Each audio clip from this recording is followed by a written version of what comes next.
Hello and welcome everyone. অনেকদিন পরে তোমরা আমাকে ক্যামেরার সামনে দেখতে পাচ্ছ। তো তোমরা ইতিমধ্যে জানো যে আমি আজকে একটি স্মার্ট বোর্ড কিনেছি এবং রাজশাহীতেই সেটি সেট আপ করেছি। তো এটা আমার প্রথম ভিডিও টিউটোরিয়াল এই স্মার্ট বোর্ডে। তো যেহেতু এটা আমার প্রথম ভিডিও সেহেতু এটা মানে সবাই বুঝতেই পারো যে এখানে আসলে লেখা একদিক থেকে আরেক দিকে চলে যাবে, তারপর কিছু টুলসের ব্যবহারেও আমি ভুল করে ফেলবো। তো তোমরা সেই সকল ত্রুটি ক্ষমা সুন্দর দৃষ্টিতে দেখে এই ভিডিও থেকে কিছু শেখার চেষ্টা করবে। এই ভিডিওটা মেইনলি 2026 ব্যাচের জন্য। 25 ব্যাচের কারো যদি দেখতেই পাচ্ছ যেমনটা ক্যাপশনে লেখা আছে Kirchhoff's current law and Kirchhoff's voltage law, এটা নিয়ে যদি কারো সমস্যা থেকে থাকে তাহলে তারা এই ভিডিওটি দেখে ফেলতে পারো। যেহেতু তোমাদের এইচএসসি খুব সামনে সেহেতু আমি ভিডিওটি খুব দীর্ঘায়িত করব না, আমি অল্পের মধ্যে তোমাদেরকে ক্লিয়ার কনসেপ্ট দেওয়ার চেষ্টা করব। তো without any further delay let's jump into ইট। তো আমরা ক্লাস 9-10-এ থাকতে সিরিজ প্যারালাল এবং সিরিজ প্যারালালের কম্বিনেশনে যে কোনো কমপ্লেক্স সার্কিট সলভ করতে শিখেছিলাম। কিন্তু যখন কোনো সার্কিট আমাদের কাছে এমনভাবে দেওয়া হবে যে সেটি সিরিজ নাকি প্যারালাল অথবা তাদের কম্বিনেশন অথবা কোনো কিছুই আমরা বুঝতে পারছি না, তখন আমাদের যে দুটি জিনিস কাজে লাগবে সেটা হচ্ছে একটা কারশফস কারেন্ট ল আর একটা হচ্ছে কারশফস ভোল্টেজ ল। তো কারশফ আসলে কে? কারশফ হচ্ছেন একজন বিজ্ঞানী যিনি দুটো সূত্র দিয়েছেন। তার প্রথম সূত্রটাকে বলি আমরা কারশফস কারেন্ট ল এবং দ্বিতীয় সূত্রটাকে বলি কারশফস ভোল্টেজ ল। তো প্রথম সূত্রটা কি? প্রথম সূত্রটা হচ্ছে, এটাকে যেহেতু বলতেছি প্রথম সূত্র সেহেতু আমি এটা উপরে লিখে রাখতেছি ফার্স্ট ল। যেমনটা বললাম এই যে দেখো ত্রুটি শুরু হয়ে গেছে।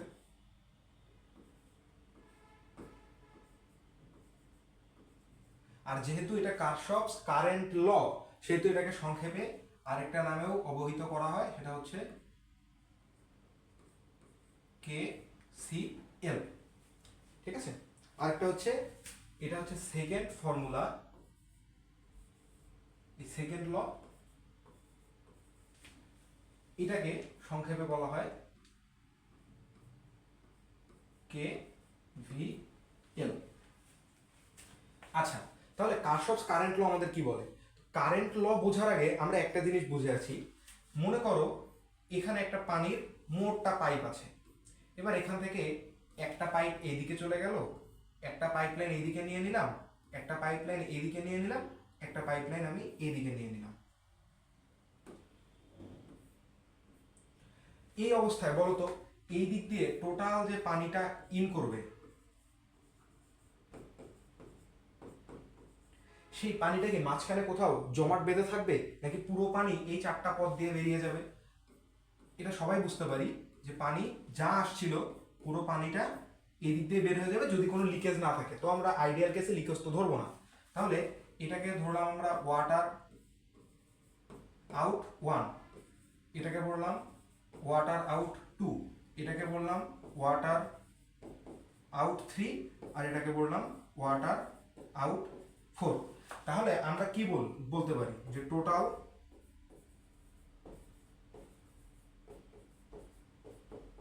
Water in equal to total water out. ঠিক একইভাবে আমরা যদি এখানে একটি ইলেকট্রিক্যাল সার্কিট চিন্তা করি, ইলেকট্রিক্যাল সার্কিটের একটা ছোট্ট অংশ, যেখানে ধরে নিলাম এটা হচ্ছে একটা রেজিস্টর, এটা একটা রেজিস্টর, এটা কিন্তু কমপ্লিট সার্কিট না, এটা একটা সার্কিটের খণ্ডিতাংশ। ঠিক আছে, সার্কিট কখনোই এইটুকু একটা সার্কিট হতে পারে না, সার্কিটে একটা ভোল্টেজ সোর্স একটা কারেন্ট সোর্স যে কোনো কিছু লাগবে। ঠিক আছে, এটা একটা সার্কিটের খণ্ডাংশ।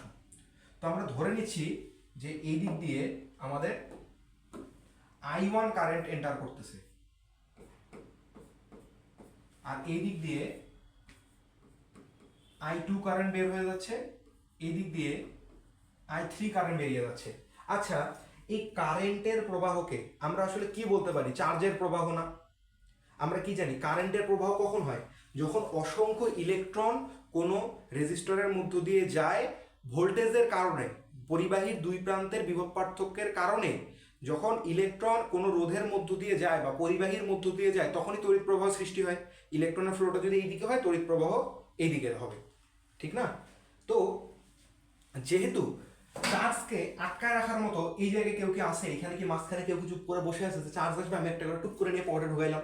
এরকম কেউ কি আছে চার্জকে আটকায় রাখার মতো? কোনো ক্যাপাসিটর বা ধারক যে চার্জকে আটকায় রাখতে পারে, অথবা কোনো ব্যারিয়ার যে চার্জকে আটকায় দিবে যে না আমি তোকে যাইতে দিব না, ওকে যাইতে দিব, এই তুই যাইস না ও যা, এরকম কি কেউ আছে এখানে? অবশ্যই নেই। তাহলে যতটুকু চার্জ এই দিক দিয়ে ঢুকবে ততটুকুই চার্জ বের হয়ে যাবে, অথবা উল্টোভাবে বলতে পারি যতটুকু চার্জ এই দুইটা পথ দিয়ে আসবে ততটুকুই চার্জ এই পথ দিয়ে বের হয়ে যাবে। তাহলে এই পথ দিয়ে যতটা কারেন্ট আসবে সেই সেম কারেন্ট এই দুই পথে ভাগ হয়ে যাবে না?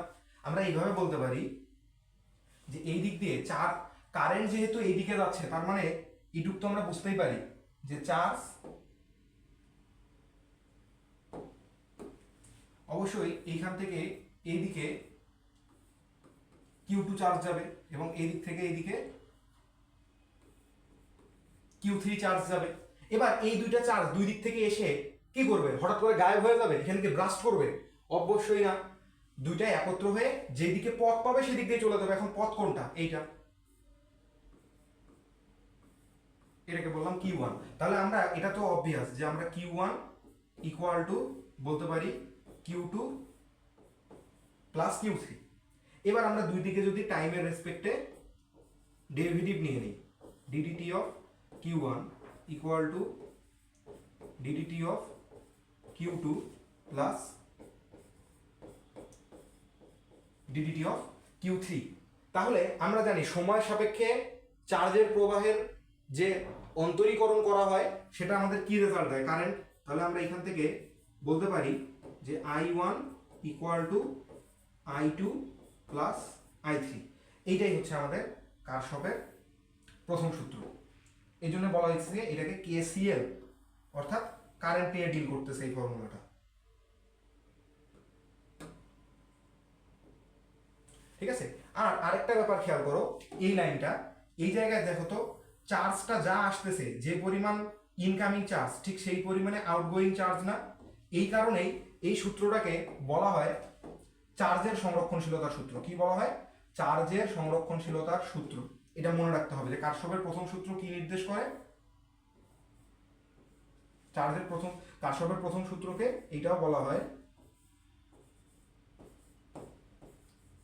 চার্জের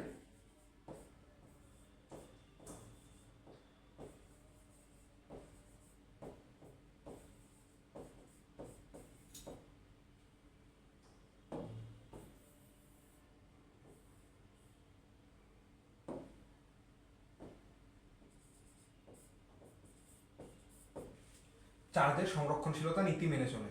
কারশফের প্রথম সূত্র কি করে? কারশফের প্রথম সূত্র চার্জের সংরক্ষণশীলতা নীতি মেনে চলে। তাহলে এই জিনিসকে আমরা আরেকটা ফরম্যাটে কি বলতে পারি একটু খেয়াল করলেই বুঝতে পারবো তোমরা। আমি এই জিনিসটাকে একটু ছোট করে দিই।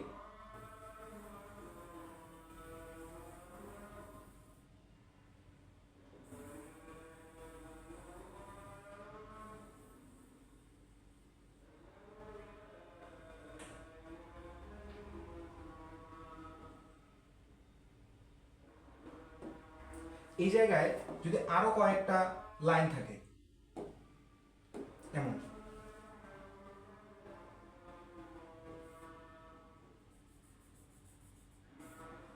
তোমাকে এইদিকে তীর চিহ্ন দিয়ে দিচ্ছে অ্যারোহেড, এই দিক দিয়ে I1 কারেন্ট আসতেছে, এই দিক দিয়ে অ্যারোহেড দিয়ে দিল, এই দিক দিয়ে I2 কারেন্ট বের হয়ে যাচ্ছে। এইখানে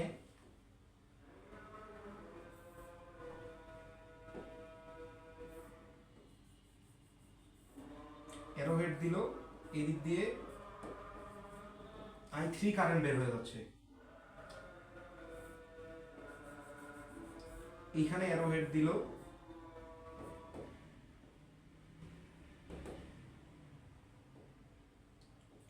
I4 কারেন্ট ঢুকতেছে, এই দিক দিয়ে অ্যারোহেড দিল,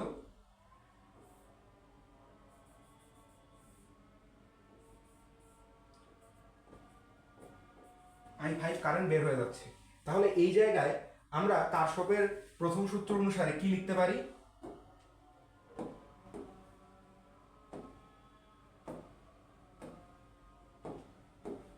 কারেন্ট ইন বা ইনকামিং ইকুয়াল টু আই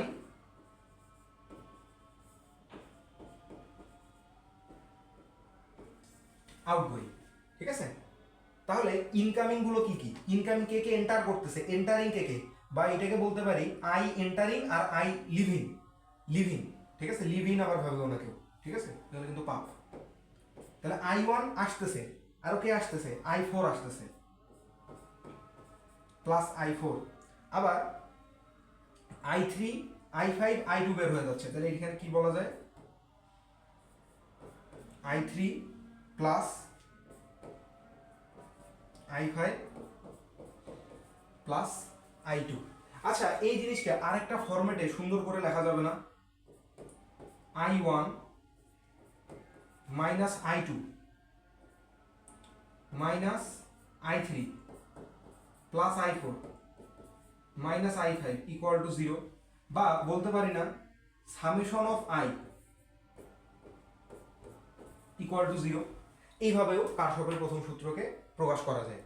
কোনো বিন্দুতে বর্তনীর এই বিন্দুগুলোকে বলা হয় নোড। যেই বিন্দুতে একাধিক রোধ এসে মিলে, একাধিক রোধ যখন মিলিত হয় কোনো বিন্দুতে, তখন সেই পয়েন্টগুলোকে বলা হয় নোড। তাহলে এই বিন্দুটাকে কি বলবো, এই বিন্দুটা হচ্ছে একটা নোড। তাহলে summation of the current, algebraic summation, algebraic sum of currents in a node is equal to 0। অর্থাৎ বীজগাণিতিক যোগফল মানে কি, ভেক্টর যোগফল না, কিন্তু এটা কত ডিগ্রি অ্যাঙ্গেলে আছে, 30 ডিগ্রি না 40 ডিগ্রি, সেটাকে আমরা মেজার করে যোগ বিয়োগ করছি ভেক্টরের মতো? অবভিয়াসলি না, ভেক্টর যোগফল না, বীজগাণিতিক যোগফল। বীজগাণিতিক যোগফল মানে কি, দিক দেখে যোগ বিয়োগ, যেটা আসতেছে সেই দিক, সেগুলোকে যদি আমরা পজিটিভ ধরি তাহলে যেগুলো বের হয়ে যাচ্ছে সেগুলোকে নেগেটিভ ধরতে হবে, অথবা যেগুলো বের হয়ে যাচ্ছে সেগুলোকে যদি পজিটিভ ধরি তাহলে যেগুলো ঢুকতে চায় তাদেরকে নেগেটিভ ধরতে হবে। তাহলে তুমি যাই করো না কেন, একটা বিন্দুতে তুমি যখন সবগুলো কারেন্টের যোগফল করবা এই বিন্দুতে, তখন আসবে 0। তাহলে এইটা আসতেছে, এই আশাটাকে যদি তুমি পজিটিভ ধরো তাহলে এই যাওয়াটা নেগেটিভ, এই বের হয়ে যাওয়াটা নেগেটিভ, এটা কি আসতেছে তাই পজিটিভ, এটা বের হয়ে যাচ্ছে তাই নেগেটিভ। এখন দেখো হিসাব করে এইটাই হইতেছে, summation of I equal to 0ই আসবে। ঠিক আছে, এটা গেল কারশফের প্রথম সূত্র। ঠিক আছে, এটাকে আবারও বলা যায় আরো সুন্দরভাবে, যে summation of incoming currents equal to summation of outgoing currents. দেখো সামেশন না, যতগুলো ইনকামিং কারেন্ট আছে তাদেরকে যোগ করলাম, ইকুয়াল টু লিখলাম যতগুলো লিভিং করতেছে, যতগুলো বের হয়ে যাচ্ছে। ঠিক আছে, এইবার আসো কারশফস ভোল্টেজ লতে। কারশফস ভোল্টেজ ল আমাদের কি বলে, আমি দেখি ভিডিও ঠিক আছে কিনা।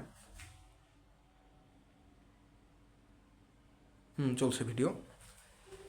কারশফস ভোল্টেজ ল কাকে বলে? আচ্ছা, এই ভোল্টেজ জিনিসটা কি, ভোল্টেজ জিনিসটা সম্বন্ধে তো আমাদের একটু আগে কমপ্লিট ধারণা লাগবে, তাই না? আমি এই জিনিসটা একটু উপরে নিয়ে ফেলি।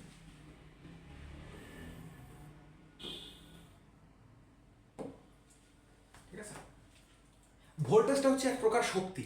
কোন শক্তি? বর্তনীর এক বিন্দু থেকে অন্য একটা বিন্দুতে নিতে যে পরিমাণ শক্তি খরচ হয়, একটা ইলেকট্রনকে, একক ধনাত্মক আধানকে, ঋণাত্মকের কথাটা আপাতত বাদ রাখো, ইলেকট্রনের কথা বাদ রাখো, প্রোটন নিয়েই চিন্তা করো, যেহেতু আমরা সবসময় প্রোটন ধরে কারেন্টের ডিরেকশন বুঝে অভ্যস্ত। প্রোটনের চলনকে, প্রোটনের চলনের দিককে আমরা বলি কারেন্টের চলনের দিক, তাই না? তো তোমরা বুঝো যে একক ধনাত্মক আধানকে কোনো একটা রোধের মধ্য দিয়ে এই প্রান্ত থেকে ওই প্রান্ত নিয়ে যেতে যে পরিমাণ শক্তি খরচ হয়, ওইটাই হচ্ছে ওই রেজিস্টরের দুই প্রান্তের ভোল্টেজ। তাহলে আমরা যদি পুরো সার্কিটের জন্য বলি, এরকম একটা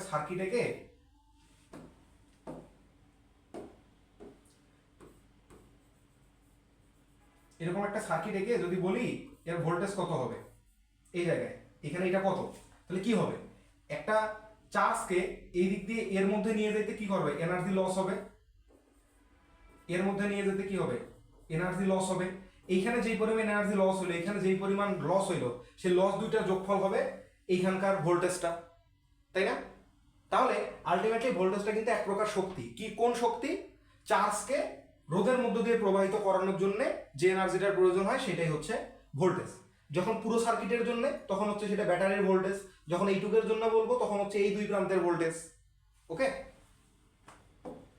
তাহলে এখন আমরা যেটা দেখব যে কারশফস ভোল্টেজ ল আমাদের কি বলে। কারশফস ভোল্টেজ ল আমাদেরকে বলতেছে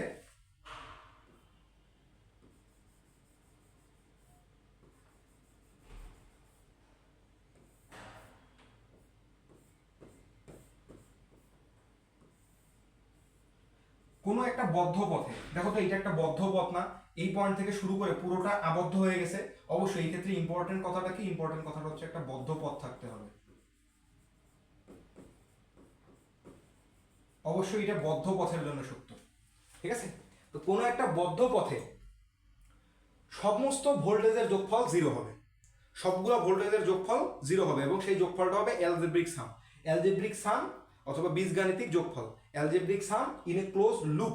এই জিনিসটাকে, বদ্ধ পথটাকে আমরা বলি লুপ, ঠিক আছে। যে কোনো বদ্ধ পথকে বলি লুপ। লুপ মানে তোমরা হেনরিস লুপ পড়ো নাই বৃক্ষ পড়ার সময়, তারপর তো ফার্স্ট বায়োলজি বোটানি ফার্স্ট পেপারও লুপ পড়ার কথা, ঠিক আছে। লুপ মানে কি, লুপ মানে হচ্ছে বৃত্তাকার বদ্ধ পথ, বৃত্তাকার বদ্ধ পথ।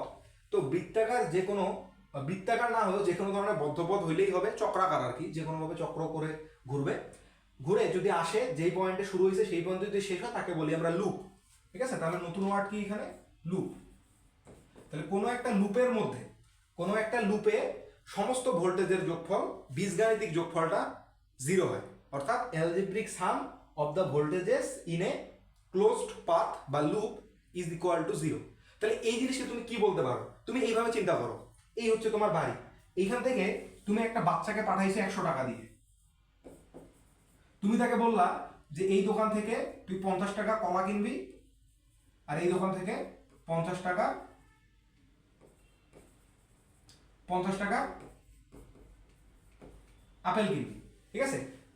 তাহলে কি হবে, তার এই যে 100 টাকা এই দুই জায়গায় যাইতেই খরচ হয়ে যাবে না, খরচ হয়ে কি, তারপর সে শূন্য হাতে ফিরে আসবে। তারপর মনে করো তুমি তাকে আবার 100 টাকা দিলা, দিয়ে বললো আবার এই বাজারটা করে আন দ্বিতীয় দিন, তারপরে আবার বললা তৃতীয় দিন যে আবার 100 টাকা দিচ্ছ এখানে, দিয়ে বলতেছ যে তুই এই 50 টাকার কলা 50 টাকার আপেল নিয়ে। তাহলে এই জিনিসটা প্রতিনিয়ত কন্টিনিউ হইতেই থাকবে, যে এই জায়গায় কি করবে, এই জায়গায় এ সাপ্লাই দিবে, আর রোধের মধ্য দিয়ে যাইতে গিয়ে নষ্ট করবে।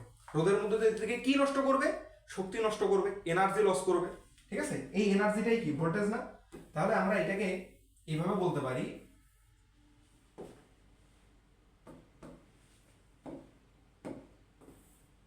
এগুলো মুছে দেয়, এগুলো লাগবে না।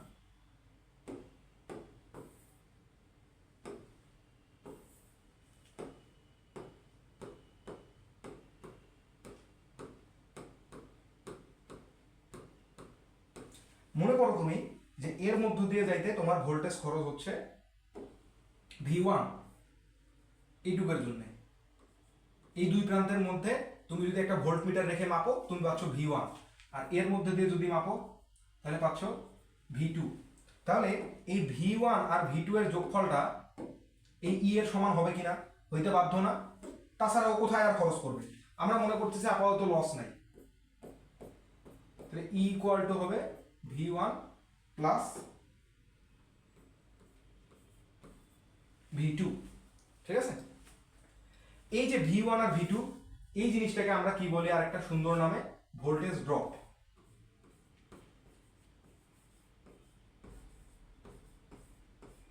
Voltage drop. আর যে কোনো সোর্স, এটা কি উৎস না, ভোল্টেজের উৎস, এই জিনিসটাকে বলি voltage gain.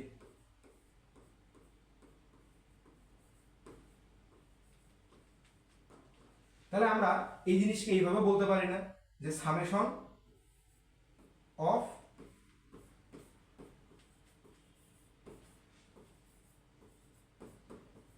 Voltage gain equal two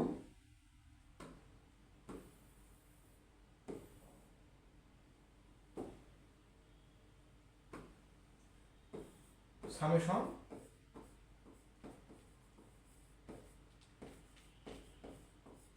of voltage drop. এখানে যেমন বললাম summation of incoming current equal to summation of outgoing current, ঠিক আছে। তাহলে এইটাকে আরো একভাবে সুন্দর করে বলা যায় যে একটা ক্লোজ পাথে সামেশন অফ অল ভোল্টেজেস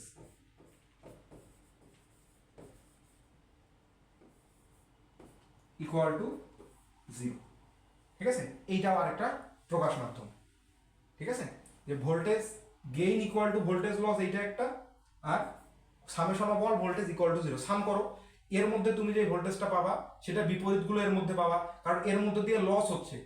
দেখো এটার এই প্রান্ত কি পজিটিভ, এই প্রান্ত নেগেটিভ, অল্টারনেটিভলি এখানে যখন কারেন্ট, যেহেতু এটা প্লাস প্রান্ত, এদিক দিয়ে কারেন্ট যাচ্ছে, কারেন্টটা এই দিক দিয়ে যাচ্ছে, তাই না? কারেন্টটা যদি এই দিক দিয়ে যায় তাহলে অবশ্যই এই প্রান্ত পজিটিভ হবে, এই প্রান্ত নেগেটিভ হবে, এই প্রান্ত পজিটিভ হবে, এই প্রান্ত নেগেটিভ হবে। এবার তুমি যে কোনো একটা বিন্দু থেকে শুরু করো, এই বিন্দু থেকে শুরু করলাম, প্রথমে কি পাচ্ছ? Plus V one, plus V one, তারপরে এইখানে প্রথম পয়েন্ট প্লাস ভি টু, ঘুরে এসে প্রথম পয়েন্ট কি মাইনাস না, মাইনাস ই ওয়ান, ই ওয়ান না তো normally E equal to zero. ঠিক আছে, তার মানে কি summation of all voltages equal to zero. Alternatively তুমি যদি এই পয়েন্ট থেকে শুরু করতা, প্রথমে আসতো মাইনাস ই, তারপরে আসতো plus V one plus V two, ঘুরে ফিরে এই লাইনটাই পাইতা অথবা এইরকমই পাইতা।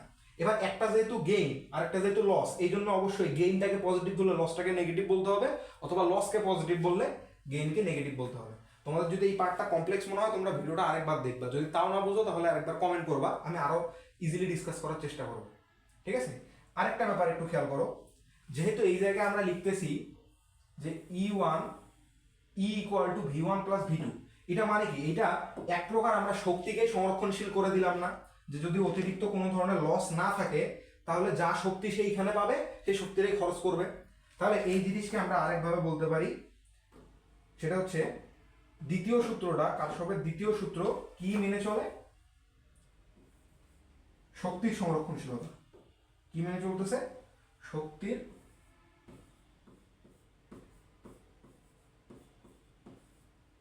আমার লেখা প্রচন্ড বাজে হচ্ছে, তোমরা একটু ব্যাপারটা ওভারলুক করে দেবা।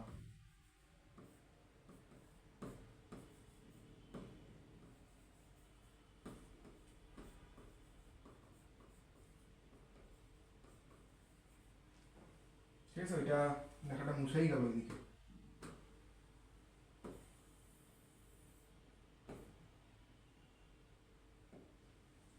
কি মেনে চলতেছে? শক্তির সংরক্ষণশীলতা। ঠিক আছে,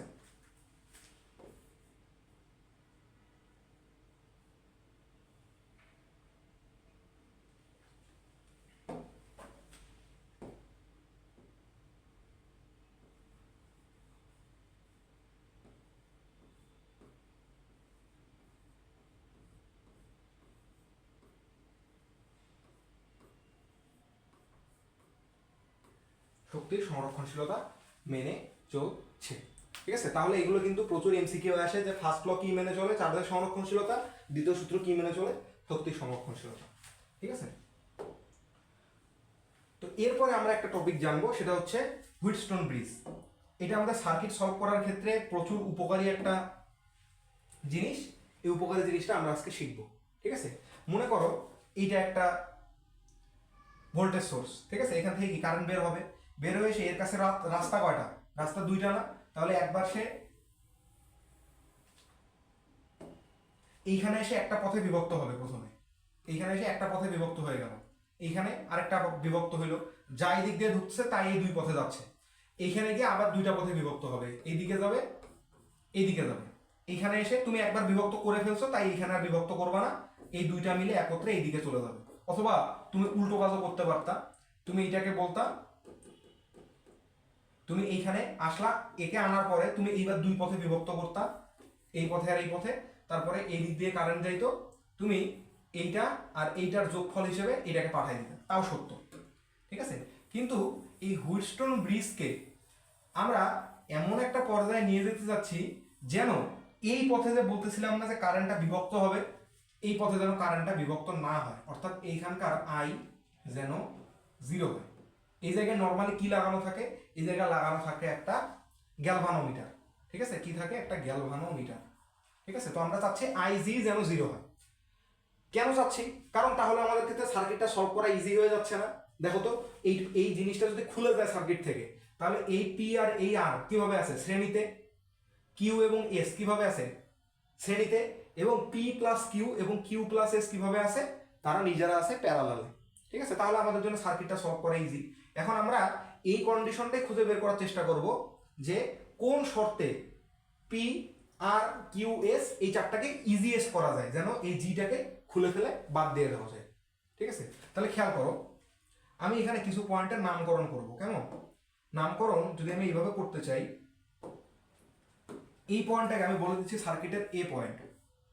ঠিক আছে, এই পয়েন্টটাকে বলে দিলাম বি পয়েন্ট, এই পয়েন্টটাকে বলতেছি সি পয়েন্ট, এই পয়েন্টটাকে সার্কিটের বলতেছি ডি পয়েন্ট।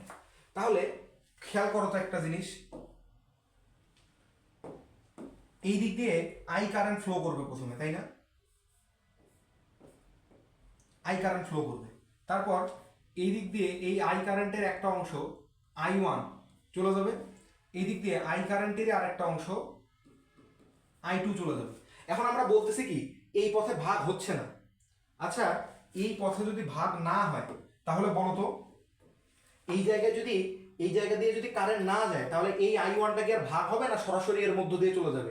কি বললাম, এটা যদি সার্কিটে না থাকে তাহলে কি হবে, এই আই সার্কিটে না থাকলে এই আই ওয়ানটা সরাসরি এর সাথে এই পিটা আর এর সাথে শ্রেণীতে থাকবে না। আর শ্রেণীতে থাকার শর্ত কি, কারেন্ট সেম হইতে হবে। তাহলে এই জিনিসটা যদি সার্কিট থেকে খুলে যায় তাহলে কি হবে, এই আই ওয়ান কারেন্ট সরাসরি এর মধ্য দিয়ে পাস করে যাবে। তাহলে আমরা বলতে পারি যে এই জায়গায়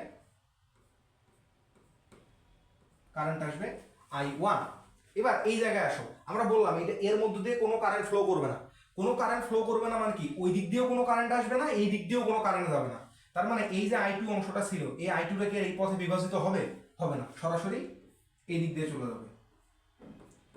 এখন আমরা এই শর্তটাই বের করার চেষ্টা করব যে যেন আই ওয়ানটা বিভক্ত না হয় সরাসরি চলে যায়, আই টুটাও বিভক্ত না হয়ে সরাসরি চলে যায়। এই শর্তটা বের করাই তো আমাদের এই ম্যাথটার কাজ, বুঝতে পারছি?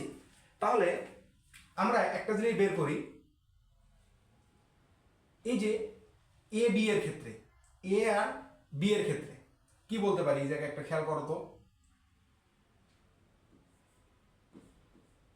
V A minus VB divided by P equal to I one. বলা যাবে না, এটা কার সূত্র? বিজ্ঞানী ওহমের সূত্র। এটা তো ওহমের সূত্র ক্লাস 8 এর প্রথম ছিল, যে এই রোধের দুই প্রান্তের বিভব পার্থক্য ডিভাইডেড বাই তার রোধ ইকুয়াল টু হবে কারেন্ট। এই পি কিউ আর এস হচ্ছে চারটা বাহুর রোধ, ঠিক আছে? এবার একটা কি জিনিস খেয়াল করি, এইখান থেকে আমরা আই ওয়ানের মান পাচ্ছি। আচ্ছা, এই জায়গা থেকেও আই ওয়ানের মানটা পাওয়া যায় না। এখান থেকে আই ওয়ানের মানটাকে আমরা কিভাবে লিখতে পারি, যে ভিবি মাইনাস ভিডি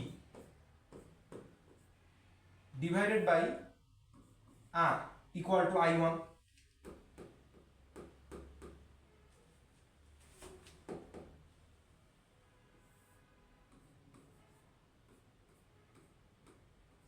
এই জায়গা থেকে আমরা এই কনক্লুশনে আসতে পারি যে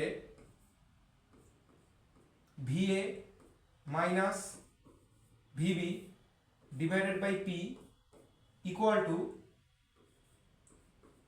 VB minus VD divided by R. অথবা এরকম ভাবে বলতে পারি VA minus VB divided by VB minus VD equal to P divided by R. এই দুইটা যেহেতু সমান, এই দুইটা থেকে আমরা এই লাইনটা লিখতে পারবো না? অবশ্যই পারবো, ঠিক আছে? এইবার আসো, আচ্ছা তোমরা এটা কোশ্চেন করতে পারো যে ভিএ মাইনাস ভিবি কেন করছে, কারণ কারেন্ট যেহেতু এই পথ থেকে এইখানে যাচ্ছে, এই বিন্দু থেকে এই বিন্দুতে যাচ্ছে, তার মানে অবশ্যই এই বিন্দুর বিভব বেশি আর এই বিন্দুর বিভব কম, যার কারণে বিভব পার্থক্যটা আমরা এ মাইনাস বি দিয়ে লিখতেছি। একইভাবে এখানে যেহেতু বি থেকে ডি তে যাচ্ছে সেহেতু বি এর বিভব ডি এর চেয়ে বেশি, যার কারণে বিভব পার্থক্যটা ভিবি মাইনাস ভিডি আকারে লিখতেছি, ঠিক আছে? এবার এই জায়গায় আসো, দ্বিতীয় টুকুর জন্য এই জায়গায় একটু সংক্ষেপে লিখি আমি, এই জিনিসটাকে উপরে তুলে দিই।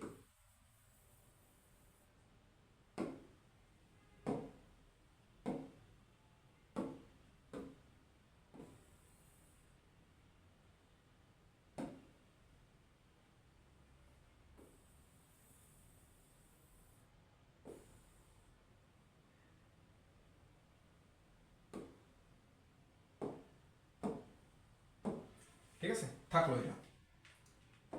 এইবার আবারও এই পার্টের জন্য V A minus VC divided by Q equal to হবে আই টু, এবং একইভাবে ভি সি, যেহেতু এটা হায়ার পোটেনশিয়াল এটা লোয়ার পোটেনশিয়াল, তাহলে VC minus VD divided by S equal to হচ্ছে I2। এই দুইটা থেকে আমরা একত্র করে এভাবে বলতে পারবো না, VA minus VC by Q equal to VC minus VD by S. অথবা বলতে পারি VA minus VC by VC minus VD equal to Q by S. আমাদের এই জিনিসটা লাগবে,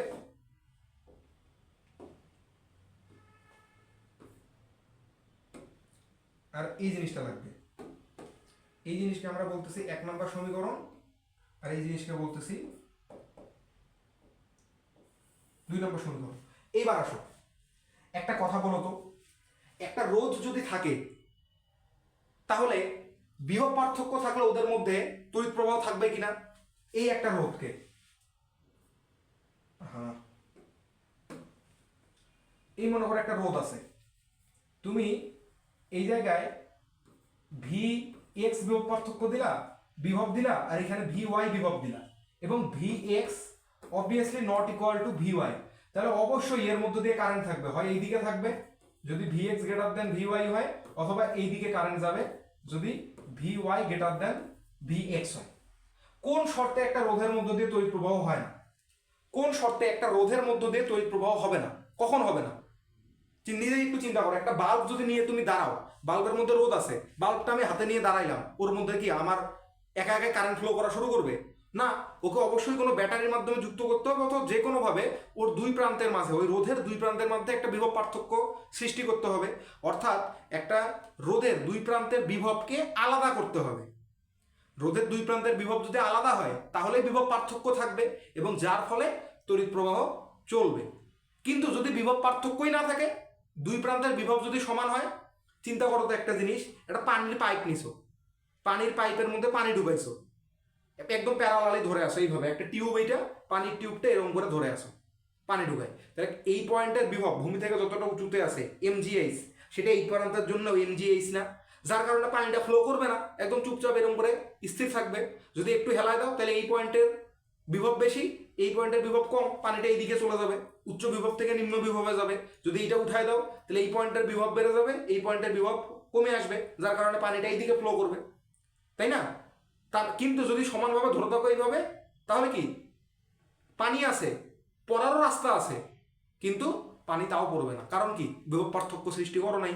তেমনই ভাবে যদি একটা রোধের দুই প্রান্তের মধ্যে তুমি বিভব পার্থক্য সৃষ্টি না করো, তাহলে কিন্তু তার মধ্যে দিয়ে তড়িৎ প্রবাহ চলবে না, চলবে না, না না না না না।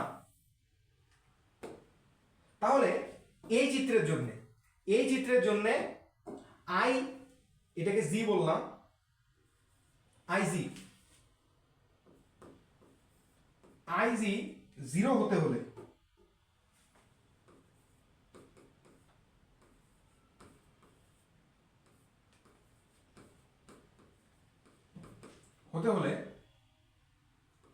ভি বিসি ইকুয়াল টু হইতে হবে জিরো। অর্থাৎ ভিবি ইকুয়াল টু হইতে হবে ভি সি। যদি কোনোভাবে ভিবি আর ভিসি সমান হয়ে যায় তাহলে রোধ থাকা সত্ত্বেও এর মধ্যে দিয়ে তড়িৎ প্রবাহ হবে না। সত্য তো, এক পয়েন্টের পোটেনশিয়াল হচ্ছে 5 ভোল্ট, আর এক পয়েন্টের পোটেনশিয়াল হচ্ছে 5 ভোল্ট।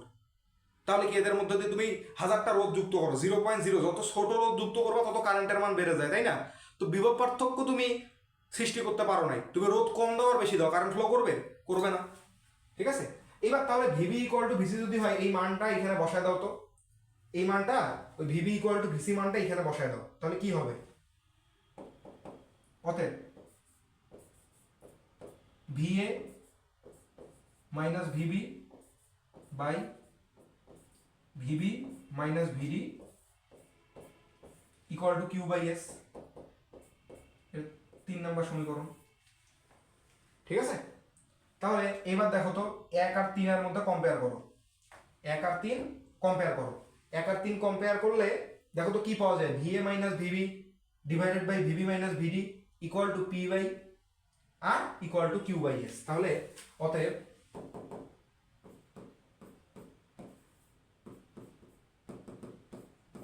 1 ও 3 নং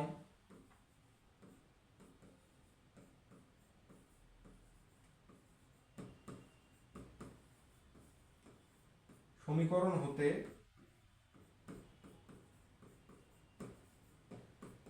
বলা যায় P by R equal to Q by S. তাহলে এই জিনিসকে ফাইনালি আমি আরেকটু সুন্দরভাবে লিখব, সেটা হচ্ছে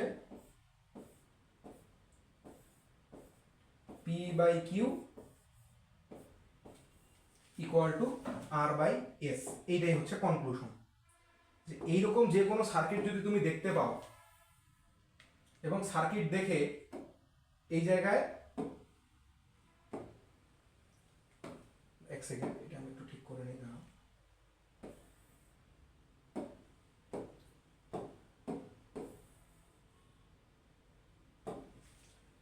এইটা হচ্ছে কি, এটা হুইটস্টোন ব্রিজের সাম্যাবস্থার শর্ত।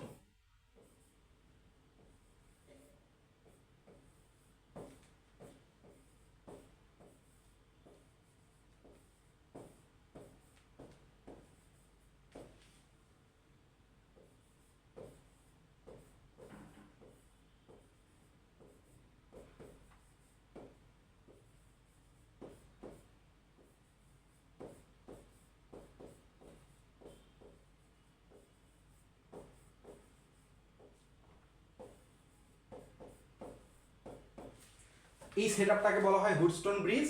আর সাম্যাবস্থায় কখন থাকবে? যখন P by Q equal to হবে আর বাই এস। এখানে একটা আর ছিল, আরটা উড়ে গেছে, আমি এটার জন্য অত্যন্ত দুঃখিত।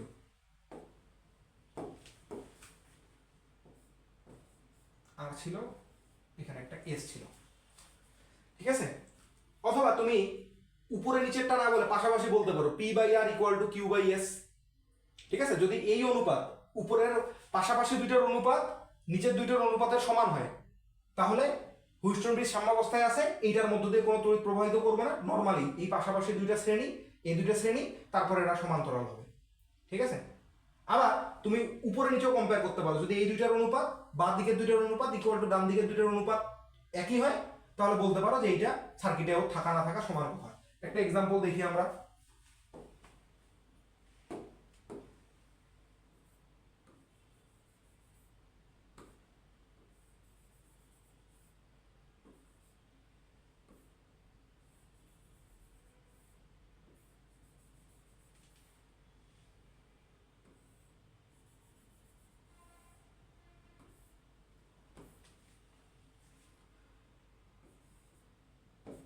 One ohm, 4 ohm, 3 ohm, 12 ohm, ঠিক আছে? এখানে দিছে 5 ওহম। এটা হচ্ছে এ প্রান্ত, এটা হচ্ছে বি প্রান্ত। তোমাকে বলতেছে আর এ বি ইকুয়াল টু ভাগ। দেখেই তো মাথায় হাত, এটা কেমন সার্কিট? কিন্তু চিন্তা করো 1/4, এই যে দেখো এই দিকে দুইটার অনুপাত 1/4 ইকুয়াল টু কত? 0.25। আবার এই দুইটার অনুপাত কত? 3/12 ইকুয়াল টু 1/4 ইকুয়াল টু 0.25। তার মানে কি সাম্যাবস্থা বিরাজ করতেছে। সাম্যাবস্থা যদি বিরাজ করে তাহলে কি হবে বলতো? তাহলে এই যে 5 ওহমটা, 5 ওহম নিষ্ক্রিয় থাকবে, মানে ওর সার্কিট থেকে কোনো কাজ নেই। 5 ওহম নিষ্ক্রিয়। তখন সার্কিটটা কেমন হবে? এই যে একদম নরমালি, এই যে এখানে আছে কত? 1 ওহম, এখানে আছে কত? 3 ওহম, এখানে আছে কত? 4 ওহম, এখানে আছে কত? 12 ওহম। এবার তুমি এইটার তুল্যরোধ বের করতে পারবা না? এ বি যদি দেওয়া থাকে, তাহলে উপরের লাইনে কত হবে? 4, আর নিচের লাইনে 16।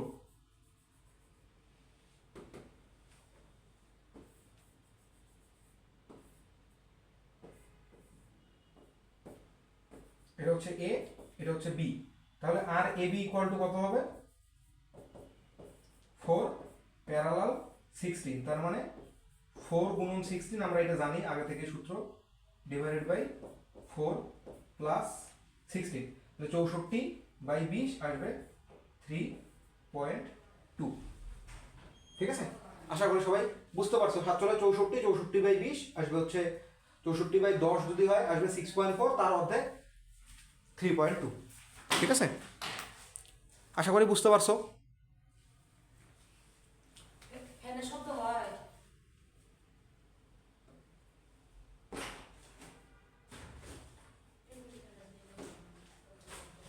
ঠিক আছে, এবার আমরা আরেকটা জায়গায় যাচ্ছি, সেটা হচ্ছে how to apply KCL and KVL in circuit. অর্থাৎ একটা সার্কিট যদি আমাদের কাছে এমন দেওয়া থাকে, এটা একটু সরে গেছে, এটা আমি এদিকে নিয়ে আসার চেষ্টা করি।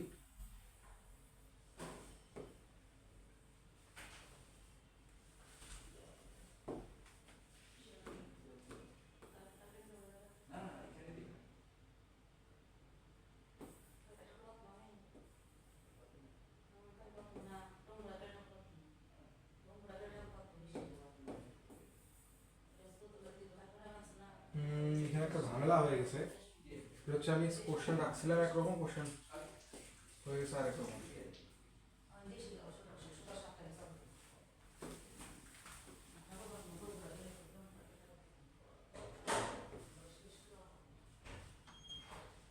একটু ছোট করে দিচ্ছি।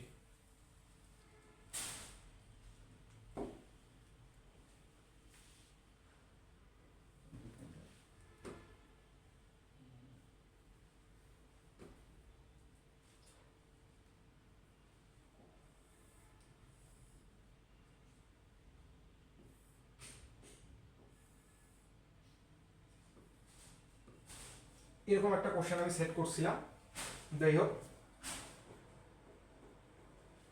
দেখো আমরা কিভাবে সার্কিটে কেসিএল আর কেভিএল অ্যাপ্লাই করব, মানে সার্কিট আগে সলভ করব কিভাবে। তো আসো আমি প্রথমে কিছু প্রসিজার দেখাচ্ছি। প্রসিজারটা হচ্ছে, প্রথমে আমরা যে কোনো ভোল্টেজ সোর্স থেকে কারেন্ট বের করব, যে কোনো ভোল্টেজ সোর্স থেকে। তাহলে এটা হচ্ছে পদ্ধতি। এই পদ্ধতিটা তুমি যে কোনো জায়গায় ব্যবহার করতে পারো, যত কমপ্লেক্স সার্কিটই হোক না কেন। ঠিক আছে, প্রথম কাজ কি, তোমার প্রথম কাজ হবে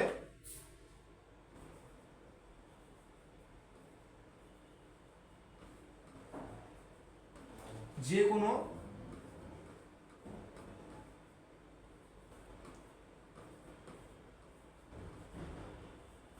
ভোল্টেজ সোর্স থেকে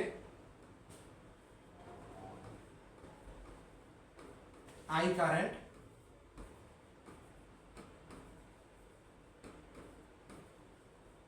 বের করবো। ঠিক আছে, তো বের করো। আমি মনে করে নিলাম এই 4 ভোল্ট, এখান থেকে আই কারেন্ট বের হচ্ছে। ঠিক আছে, আই কারেন্ট যদি বের হয় তাহলে এইখানে এসে দুইটা পথে যাবে না, একটা পথ এইদিকে,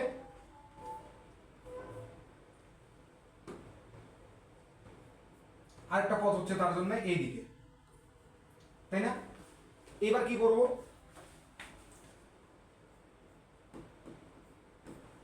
এই পয়েন্টগুলোকে আমরা কি বললাম, নোড বলি না? একাধিক রোধ এসে মিলতেছে যে জায়গায়, এখানে একটা রোধ, এখানে একটা রোধ, এই দিক দিয়ে আরেকটা রোধ এসে মিলছে না, এই পয়েন্টগুলোকে কি বলি, নোড।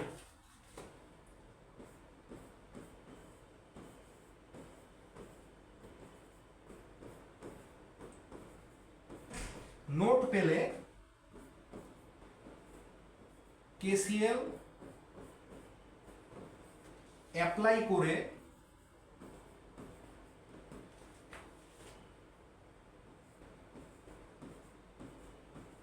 কারেন্ট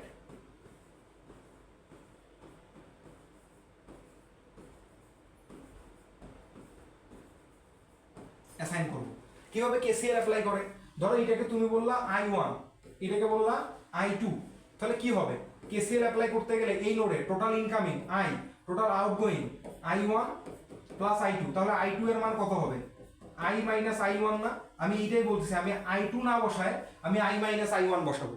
এই দিক দিয়ে I1 চলে গেছে, তাহলে এই দিক দিয়ে কত যাবে I মাইনাস I1, অথবা এই দিক দিয়ে I1 চলে গেছে, আমি বললাম এই দিক দিয়ে যদি I1 চলে যায়,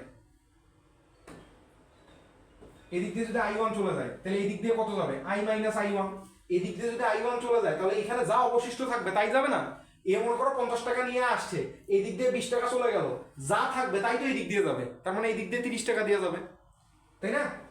বুঝতে পারছো কি? আমরা এই জিনিসটা ডিরেক্ট ইউজ করব, এখানে আমরা আলাদা করে কেসিএল ইউজ করব না। কেন ইউজ করব না? না করার রিজন হচ্ছে আমরা ভেরিয়েবল কমাইতে চাই। তুমি যখন I1 I2 I3 তিনটাই রাখবা তখন তোমার জন্য সমস্যা কি?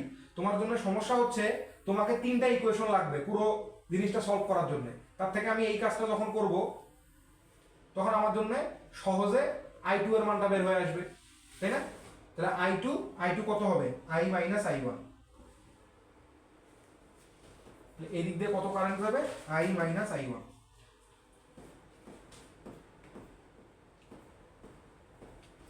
I মাইনাস I1, ওই কারেন্টটাই এই দিক দিয়েও যাবে। তারপর এসে এইখানে আসে মিলাও, এইখানে এসে I2 আসবে, আর এই দিক দিয়ে সরি এই দিক দিয়ে I1 আসবে, এখানে মনে হয় দিতে যায় আমি ভুল করছি,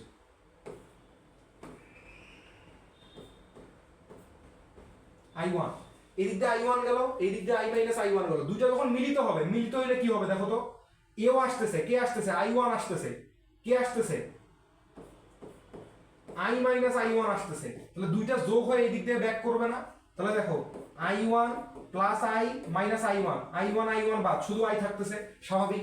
এই দিক দিয়ে I কারেন্ট বের হইছে, এই দিক দিয়ে I না ঢুকে আর কোথাও যাওয়ার উপায় আছে? একটা ব্যাটারি থেকে যেই কারেন্ট বের হয় ব্যাটারির পিছন দিয়ে ওই জিনিসটাই এসে ঢুকবে কিনা বলো? ব্যাটারি থেকে যেই কারেন্টটা বের হয় ব্যাটারির নেগেটিভ প্রান্ত দিয়ে ওই কারেন্টই ঢুকবে, ওই কারেন্ট না ঢুকলে তো এখানে আরেকটা গ্যাঞ্জাম সৃষ্টি হইতো, যে এই দিক দিয়ে মনে করো 2 অ্যাম্পিয়ার কারেন্ট বের হচ্ছে, আসে ঢুকতেছে 1 অ্যাম্পিয়ার, বাকি 1 অ্যাম্পিয়ার গেল কই? যাওয়ার উপায় আছে কোথাও? নাই। ঠিক আছে, তাই একটা ব্যাটারি থেকে যেই কারেন্ট বের হবে ওই কারেন্টই এসে ঢুকবে, ঠিক আছে?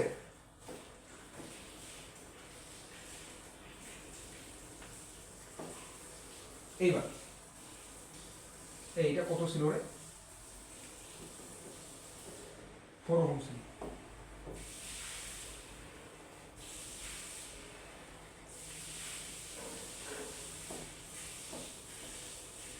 তাহলে এই দিক দিয়ে কারেন্ট কত যাবে? এই দিক দিয়ে তো কারেন্ট আসলে যাবে না, ব্যাটারির মধ্য দিয়ে তো আমরা এইভাবে হিসাব করি না, রোধের মধ্য দিয়ে।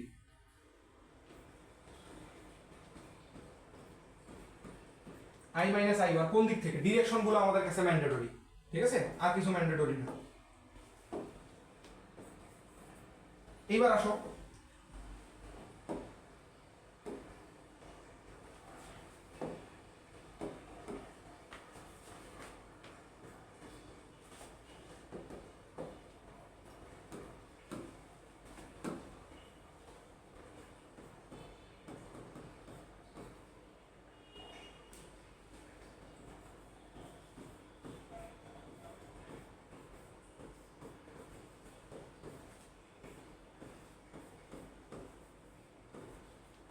সেলের প্রান্তে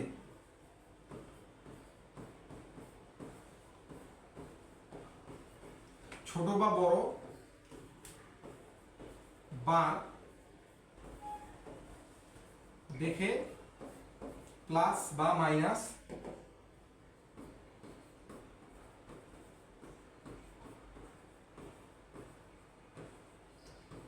চিহ্ন দিব, এবং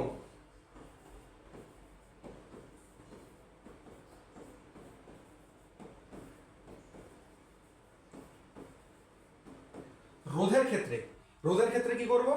রোধের ক্ষেত্রে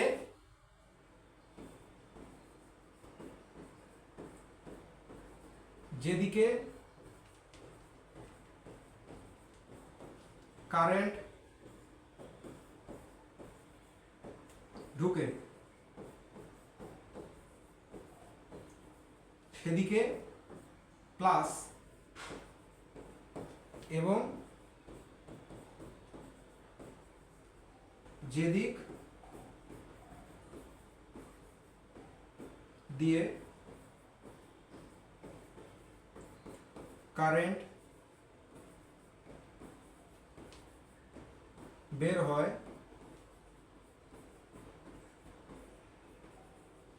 সেদিকে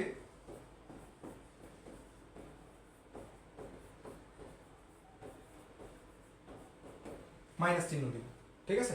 এরপরে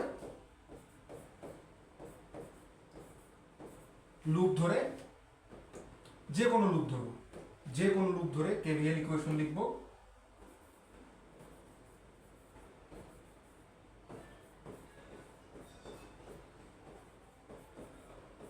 লুপ কয়টা ধরতে হবে, যেটা ভেরিয়েবল আসছে কয়টা, এই সার্কিটের জন্য ভেরিয়েবল কয়টা, আই আর আই ওয়ান, তাছাড়া আর কোনো অজানা রাশি আছে নাই, তাই দুইটা লুপ ধরতে হবে।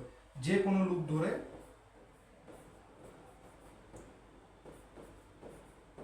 কেভিএল ইকুয়েশন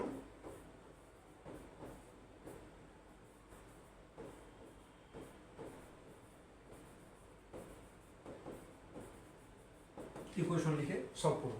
তাহলে আসো, এই ব্যাটারির জন্য প্লাস মাইনাস কি দেখে দিব বললাম, তার প্রান্ত দেখে, যেটা বড় প্রান্ত সেটা প্লাস, যেটা ছোট প্রান্ত, এই যে বড় প্রান্ত প্লাস, ছোট প্রান্ত মাইনাস, বড় প্রান্ত প্লাস, ছোট প্রান্ত মাইনাস, বড় প্রান্ত প্লাস, ছোট প্রান্ত মাইনাস, ঠিক আছে। কারেন্ট ঢুকতেছে রেজিস্টর, এর জন্য কিন্তু কারেন্ট দেখে প্লাস মাইনাস দিয়ে লাভ নেই। রেজিস্টরের দুই প্রান্তে কি দিবে, একদিকে প্লাস একদিকে মাইনাস, কারণ কারেন্ট এই দিক দিয়ে ঢুকতেছে। বুঝো, রেজিস্টর কিন্তু কোনো পোলার ডিভাইস না, তার কোনো দিক নেই। কিন্তু রেজিস্টরের এক প্রসেসে ভোল্টেজ ড্রপটা হবে, সেটা কেমন হবে, এই প্রান্তে ভোল্টেজ বেশি আর এই প্রান্তে কম না, দ্যাটস ওয়াই আমরা এইরকম সিম্বল দিলাম। কারণ আমাদের তো আলটিমেটলি ভোল্টেজ লাগবে, আই আর করতে হবে, I into R, V equal to I R কিনা এটা জানি না, I equal to V by R, তাহলে V equal to I R হয় কিনা জানি তো। তো এই সেই ভিটা কিন্তু পজিটিভ নেগেটিভ হবে, কারেন্ট কোন দিক দিয়ে ঢুকতেছে তার উপরে। তাহলে প্লাস মাইনাস দিলাম, এর জন্য এই দিক দিয়ে ঢুকতেছে তাই এটা হচ্ছে প্লাস, এটা হচ্ছে মাইনাস, এই দিক দিয়ে ঢুকতেছে তাই এটা হচ্ছে প্লাস, এটা হচ্ছে মাইনাস। এবার যে কোনো দুইটা লুপ নিব, তুমি চাইলে এই যে বাইরের লুপটাও নিতে পারো, ঠিক আছে, চাইলে এই ভিতরের টুকরা টুকরাগুলোও নিতে পারো, তোমার ইচ্ছা, ঠিক আছে। আমি ভিতরের একটা লুপ নিলাম, এবং লুপটা ক্লকওয়াইজ নিবা নাকি অ্যান্টি ক্লকওয়াইজ নিবা সেটাও তোমার ইচ্ছা। আমি এই দিক দিয়ে ধরলাম,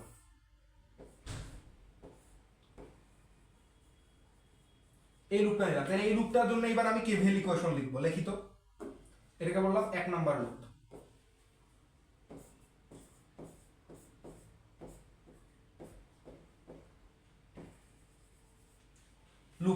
লুপ আই এ কি হবে, যে কোনো প্রান্ত থেকে শুরু করবা, কিভাবে বসাইতে হবে সেটা দেখো। যে কোনো প্রান্ত, এই প্রান্ত থেকে শুরু করলাম, হয় তুমি প্রথম পয়েন্টকে নিবা, পুরো লুপ জুড়ে প্রথম পয়েন্টগুলোকে নিবা, নয়তো পুরো লুপ জুড়েই দ্বিতীয় পয়েন্টগুলোকে নিবা। আমি প্রথম পয়েন্টকে নিলাম, প্রথম পয়েন্টকে নিলে 2 ওহম ইন্টু কারেন্ট কত, আই।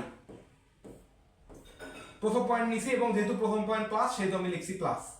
প্রথম পয়েন্ট কি নেগেটিভ না, তাই দিতে হবে এখানে নেগেটিভ 10।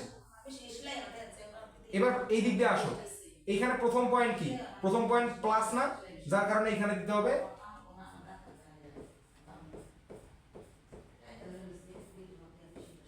3 ইন্টু I1 আসলো।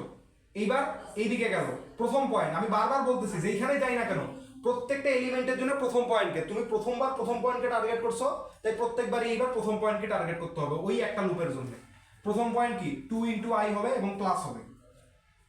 এবার এইখানে মাইনাস হবে, কারণ প্রথম পয়েন্ট তুমি আসতে গিয়ে প্রথমে দেখা পাইছো মাইনাসে, আসতে গিয়ে 3 এর জন্য প্রথমে দেখা পাইছো প্লাসে, এবং যেহেতু সেটা রেজিস্টর সেহেতু তার সাথে কারেন্টকে গুণ করে দিতে হবে। কারেন্ট কত যাচ্ছে I1, এই জন্য হলো 3 ইন্টু I1। এবার এই দিক দিয়ে আসো, এটা তো ফাঁকা পথ, এইবার এই পর্যন্ত কিন্তু যাও নাই, তুমি ওই পয়েন্টেই ফিরতে হবে। এই দিক দিয়ে আসার পর ফাঁকা পথ, কোনো কাজ নাই। যখন তুমি এইখানে আসবা, এইখানে এসে প্রথমবার দেখা পাবা তুমি মাইনাসকে, মাইনাস তোমার একটা সেলুট দিবে, তাহলে -4। এবং যেহেতু সেটা ভোল্টেজ সোর্স তার জন্য তো আলাদা কোনো কিছু গুণ দেওয়ার দরকার নেই। এই পয়েন্টে পৌঁছায় গেছো, শেষ, তোমার ইকুয়েশন ইকুয়াল টু লিখবা 0।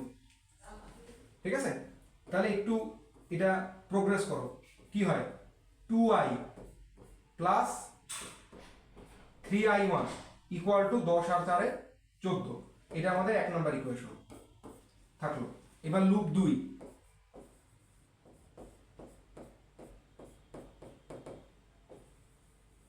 এবার যে তুমি যে লুপটা যে কোনো দিকে ধরতে পারো তার একটা প্রমাণ দেওয়ার জন্য একটা জিনিস দেখাই আমি। সেটা হচ্ছে এইবার আমি একবার ক্লকওয়াইজ, এবার কি নিছি, এটা ক্লকওয়াইজ নিছি না, তাই এবার অ্যান্টি ক্লকওয়াইজ নিব। এবং এবার কি ফার্স্ট পয়েন্টগুলোকে ধরছিলাম, এবার সেকেন্ড পয়েন্টগুলোকে ধরবো, দেখি তো সলভ হয় কিনা। তাহলে নাও, কোথা থেকে শুরু করবা? মনে করো তুমি এইখান থেকে শুরু করলা, তুমি শুরুটাও তোমার ইচ্ছা মতো করতে পারো, শুধু মনে রাখবা যে এখানে শুরু, সেইখানে এসে থামতে হবে। তাহলে আসো তুমি সেকেন্ড পয়েন্টকে নিবা। তাহলে আসো সেকেন্ড পয়েন্টকে নিলে কাকে দেখা পাচ্ছ? প্রথম পয়েন্ট মাইনাস, তুই দূরে হাট। সেকেন্ড পয়েন্ট কি? প্লাস, তাহলে তুমি বসাইলে প্লাস +10। সেকেন্ড পয়েন্টকে দেখবা, প্লাসকে পাইছো, মাইনাস প্লাস পয়েন্টটা বাদ, সেকেন্ড পয়েন্ট কি? মাইনাস, মাইনাস হবে 3 ইন্টু এখানকার কারেন্ট কত? I1, যেহেতু রেজিস্টর তাই তার সাথে কারেন্ট গুণ দিতে হবে। এইখানে আসতেছো, এবার কিন্তু কারেন্ট কোন দিক দিয়ে যাচ্ছে না যাচ্ছে দেখার দরকারই নেই, আমি দেখবো শুধু এইটার প্রান্তগুলা। এই যে এইটার প্রান্ত দেখবো কারেন্ট আসতেছে নাকি যাচ্ছে, সেটার কাজ তো আমার প্লাস মাইনাস দেওয়া পর্যন্ত শেষ। আমি কিন্তু শেষে কিন্তু আর কেভিএল ইকুয়েশন লেখার সময় কিন্তু প্লাস মাইনাস দেখবো, শুধু প্লাস মাইনাস দেখবো, কারেন্ট কোন দিক থেকে আসতেছে যাচ্ছে দেখার দরকার নেই। তুমি কোন দিক দিয়ে লুপ ঘুরতেছো, এবং কোন পয়েন্টটাকে নিচ্ছ সেটা ম্যাটার করবে। তাহলে আসো, প্রথমবার নিলা, দ্বিতীয় পয়েন্ট, এইবার দ্বিতীয় পয়েন্টকে নিলে আসবে +10, দ্বিতীয় পয়েন্টকে নিলে -3I1, দ্বিতীয় পয়েন্টকে নিলে তুমি তো যাচ্ছ এই দিক দিয়ে, তোমার হিসেবে দ্বিতীয় পয়েন্ট কোনটা? প্লাস পয়েন্ট, তাহলে হবে +4 ইন্টু I - I1। এবার তুমি নিচ্ছ কি? দ্বিতীয় পয়েন্ট তুমি ঘুরতেছো এই দিকে, তাই মাইনাসকে বা দ্বিতীয় পয়েন্ট কি? +8, এলো হইলো +8, ঘুরে এখানে চলে আসছো না, এই দিক দিয়ে আর কিছু আছে? নাই, এগুলো বাদ, এটা ইকুয়াল টু 0। তাহলে আসো এটা একটু আমরা প্রোগ্রেস করি, তাহলে কি দেখা যাবে? 4I মাইনাস এখানে 4I1, এখানে 3I1, তাহলে -7I1 ইকুয়াল টু কত হচ্ছে? ইকুয়াল টু 10 আর 8, এটা হচ্ছে -2। ঠিক আছে, এবার কি করব? এই সমীকরণকে 2 দিয়ে গুণ দাও। যে এটা যে কোনো ভাবে তোমরা সলভ করতে পারো, ক্যালকুলেটরে অথবা অন্য কিছু দিয়ে যা কিছুই করতে পারো।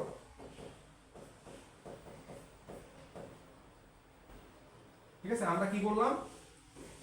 আমরা 1 নং সমীকরণের সাথে 2 গুণ করলাম,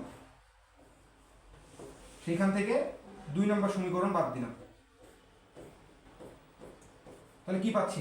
এখানে 2I1 আর এখানে 4I1, 2 কে ডাবল করে দিলাম, তাহলে 2 কে ডাবল করলে কত হইলো? 4, তাহলে 4I1 বাদ, এটা কি হবে? 6I1।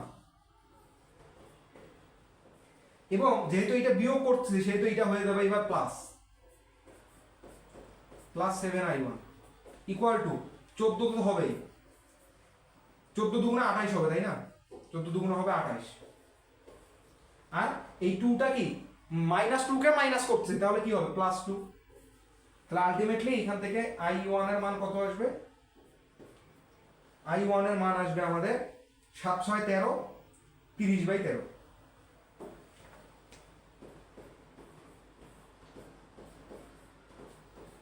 অ্যাম্পিয়ার। ঠিক আছে, তাহলে এবার I1 এর মান কত আসবে? I1 এর মান তো পাইলাম, I এর মান কত আসবে? 14 - 3I1 ডিভাইডেড বাই 2।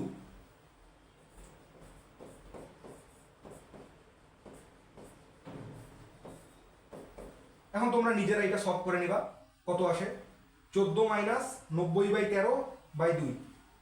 ঠিক আছে, ক্যালকুলেটরের মাধ্যমে আমি একটু সলভ করি।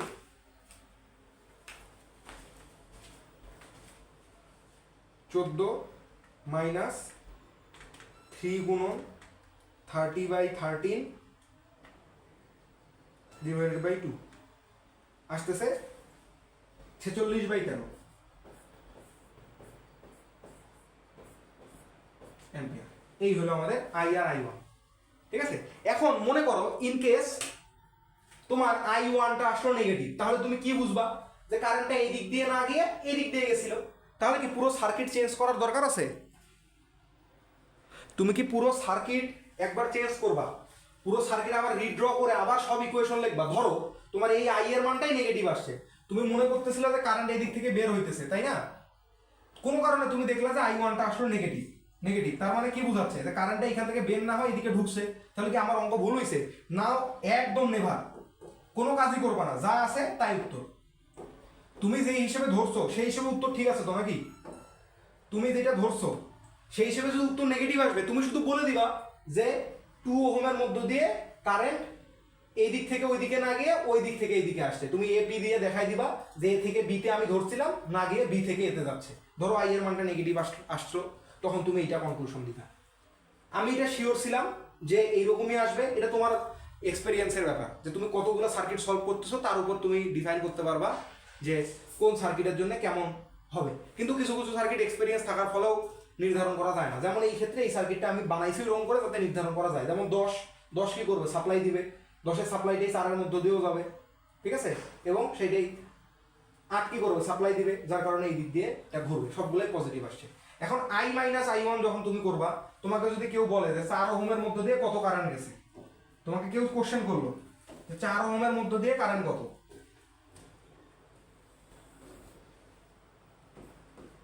I through 4 ohm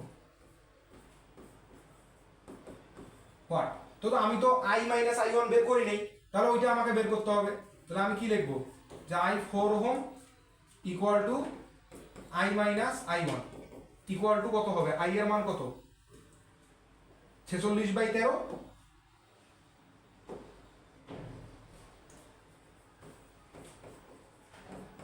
minus 30/13।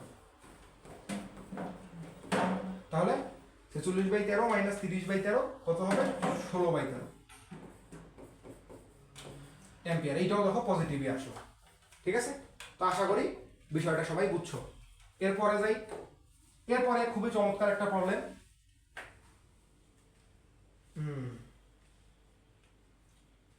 এটা তো এখানে সরে গেছে, ঠিক করবো কিভাবে।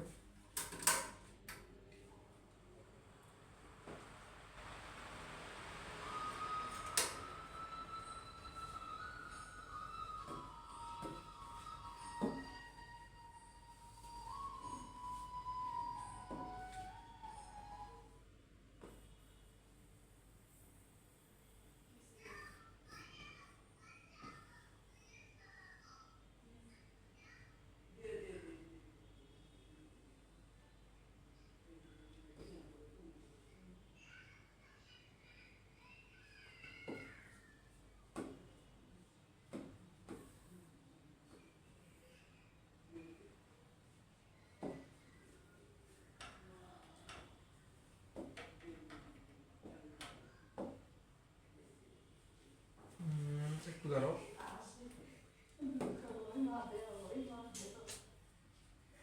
সংযুক্ত চতুর্থ বাহুতেটা উপরে উঠানো যাবে।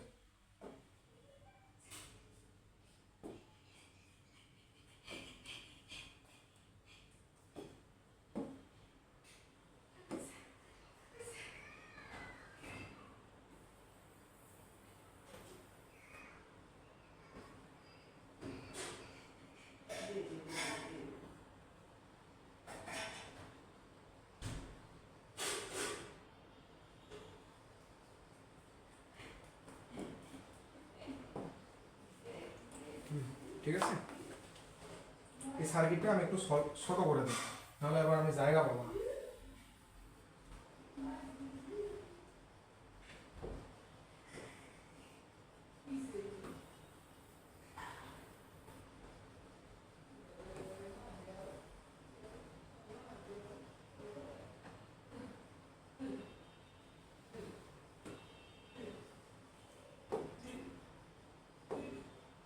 বুঝতেই পারতেছো এটা আমার প্রথম ক্লাস, যার কারণে আমি একটু কমপ্লেক্সিটি ফেস করতেছি। আশা করি তোমরা একটু এটা কনসিডার করবা।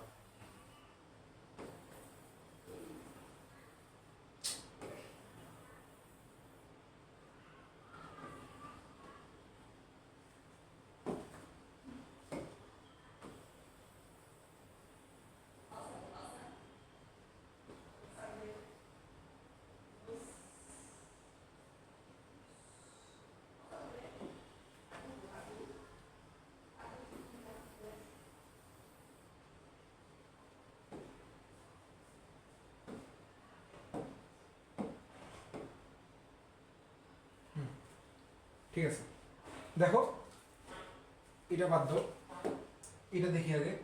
চতুর্থ বাহুতে 9 ওহম রোধের সাথে, দেখো এখানে একটা সার্কিট দেওয়া আছে। সার্কিটে দেখো সোর্সটা কত, 30 ভোল্ট, একটা রোধ আছে 6 ওহম, একটা 3 ওহম, একটা 4 ওহম, একটা 9 ওহম, ঠিক আছে। কোশ্চেনটা কি বলছে চতুর্থ বাহুতে, আমরা নর্মালি এটাকে প্রথম বাহু, এটা দ্বিতীয় বাহু, এটা তৃতীয় বাহু, চতুর্থ বাহু এইভাবে বলি, অথবা প্রথম দ্বিতীয় তৃতীয় চতুর্থ। ঠিক আছে, উল্লেখ করে দিছি 9 ওহম রোধের সাথে কত মানের রোধ কিভাবে সংযুক্ত করলে গ্যালভানোমিটারের মধ্য দিয়ে তড়িৎ প্রবাহ, কোনো ধরনের তড়িৎ প্রবাহ হবে না। তার মানে কি, এইটা নিষ্ক্রিয় থাকবে। তার মানে এই জিনিসটা কি, এটাকে একটা গ্যালভানোমিটার, গ্যালভানোমিটারের সাইনটাই এইটা, ঠিক আছে, এটা হবে নিষ্ক্রিয়।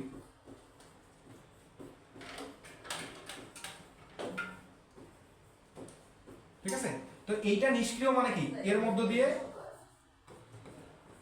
আইসি ইকুয়াল টু 0। তাহলে আইসি ইকুয়াল টু 0 হওয়ার শর্ত কি বলতো, এটাকে যদি পি ধরো, এটাকে যদি কিউ ধরো, এটাকে যদি আর ধরো, এটাকে যদি এস ধরো, তাহলে শর্তটা কি,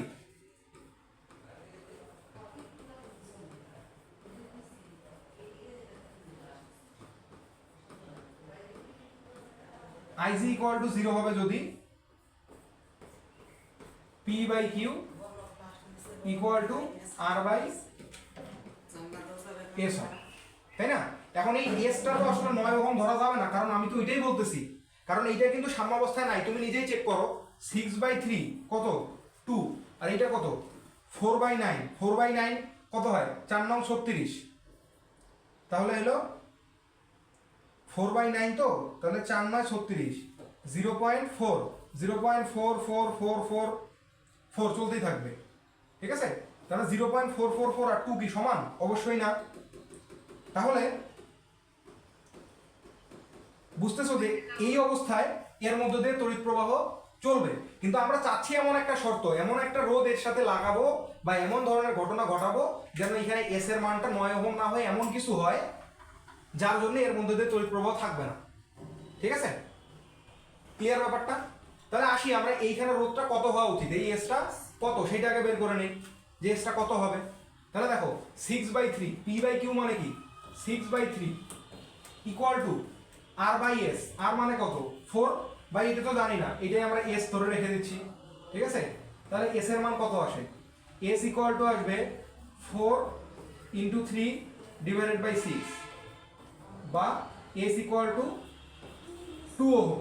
তার মানে এই জায়গায় আমাদের থাকতে হবে 2 ওহম, এই যে অংশটা দেখতে পাচ্ছি আমরা,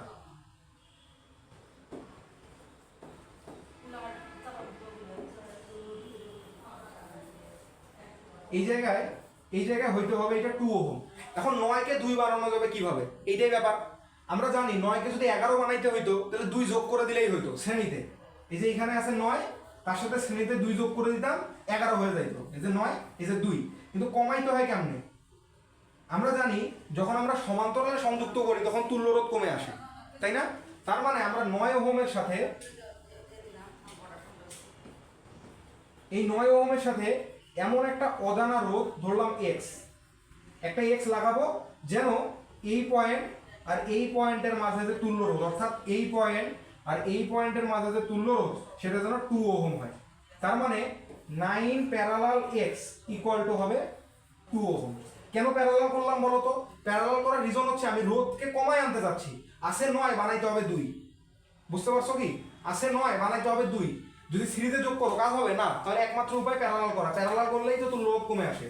তাহলে 9 প্যারালাল x মানে কি, এখানে হবে 9 into x divided by 9 plus x equal to 2, বা 9x equal to 18 plus 2x, বা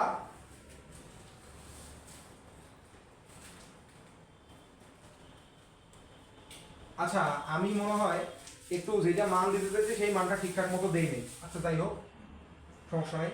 তাহলে এইখানে x ইকুয়াল টু কত আসতেছে 18/7,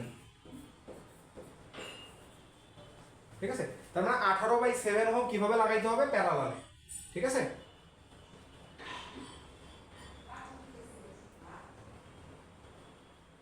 ছয় 3 2, তো এখানে লাগবে হচ্ছে 2, তাহলে 9 আর 18/7, 3 আর 6 দিলে হইতো। আচ্ছা যাই হোক, তাহলে কনক্লুশনটা কি? কনক্লুশন হচ্ছে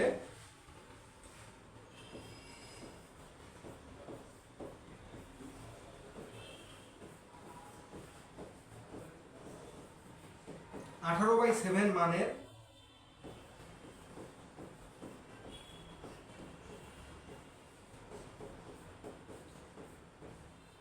একটি রোধ 9 ওহম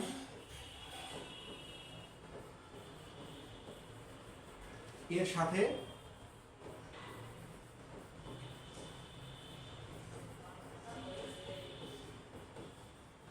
সমান্তরালে যুক্ত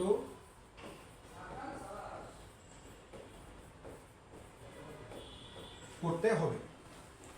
ঠিক আছে, ভিডিও হচ্ছে, ঠিক আছে।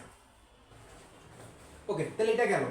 নেক্সট প্রবলেম, এটাতে কিন্তু এই 30-এর কাজ টাজ কিছু ছিল না। এইটা একটা বোর্ড স্ট্যান্ডার্ড খুবই চমৎকার প্রবলেম আর কি। এবার বলছে গ্যালভানোমিটারের রোধ যদি 0.2 ওহম হয় তাহলে এর মধ্য দিয়ে কি পরিমাণ তড়িৎ প্রবাহিত হবে। ঠিক আছে, তার মানে এই যে গ্যালভানোমিটার, এইটার রোধ হচ্ছে কত? 0.2 ওহম। ঠিক আছে, তো আমরা কি করব? কেসিএল অ্যাপ্লাই করব, কেভিএল অ্যাপ্লাই করব, করে এটা সমাধান করব। তো আসি এটা আমরা সমাধান করার চেষ্টা করি। একটু ছোট করে নেই, এটা ছোট করা যাচ্ছে না, তো এটা কি করব? হ্যাঁ,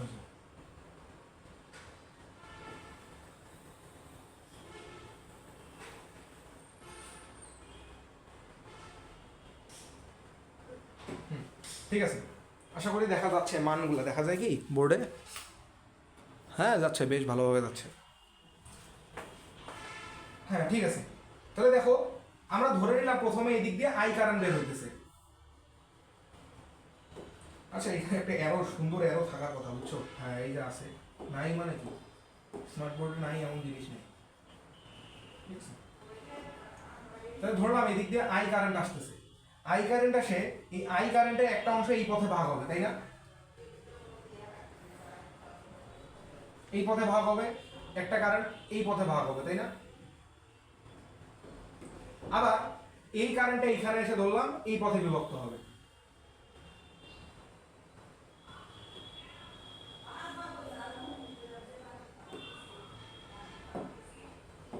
এই পথে বিভক্ত হবে, তারপর কারেন্ট একটা এই পথেও বিভক্ত হবে। কারণ এইবার তো বলতেছি এই কনফিগারেশনের জন্য বোঝাই তো যায় যে এর মধ্যে দিয়ে তড়িৎ প্রবাহ তো জিরো হওয়ার কোনো সুযোগ নেই। আমরা সেটাই বলতেছি যে গ্যালভানোমিটারের মধ্যে দিয়ে কত তড়িৎ প্রবাহ হবে, আর একটা অংশ এই দিক দিয়ে চলে যাবে, তাই না? ঠিক আছে, তো আমরা এই মানটাই বের করতে চাই। তো আমরা দেখি যে আই কারেন্ট এই দিক দিয়ে আসলো, আসে কি করবে এরপরে? আসার পরে একটা কারেন্ট I1 এই পথে চলে গেল, তাহলে এই পথ দিয়ে কত যাবে? আমরা জানি I2 ধরতে পারলেই ভালো হইতো, I2 বলে তারপরে এইখানে বলতাম যে I1 plus I2 equal to I। কিন্তু আমি বলছি আমরা সংক্ষেপে করার জন্য, সংক্ষেপে মানে কি, ভেরিয়েবল কমাবো। ভেরিয়েবল কমানোর উপায় কি? উপায় হচ্ছে এইখান থেকে আমি ডিরেক্ট আই আসতেছে 20 টাকা আছে, 5 টাকা এইদিকে চলে গেছে, থাকবে কত? 15 টাকা। এইভাবে হিসাব করো। ঠিক আছে, 5 গ্যালন পানি ঢালতেছো, 5 গ্যালন পানির মধ্যে 1 গ্যালন পানি এইদিকে চলে গেছে, বাকি 4 গ্যালন এইদিকে যাবে না? 4 মানে কি, 5 বিয়োগ 1। এটার কথা মনে নেই? এই যে এটার জন্য এইখান দিয়ে আই চলে গেল, এই দিক দিয়ে I1 চলে গেলে এই দিক দিয়ে কি যাবে? I minus I1। কেন করলাম দেখো, তাহলে লুপ দুইটা ধরেই কিন্তু সবগুলা মান চলে আসছে। যদি এইখানে I নিতে, I1 নিতে, 3টা ইকুয়েশন লেখা লাগতো, সেই ইকুয়েশন আমি কম লিখতে চাই। ঠিক আছে, তাহলে আমি এই দিক দিয়ে ধরতেছি যে এইখান দিয়ে আমাদের পাস হয়ে গেল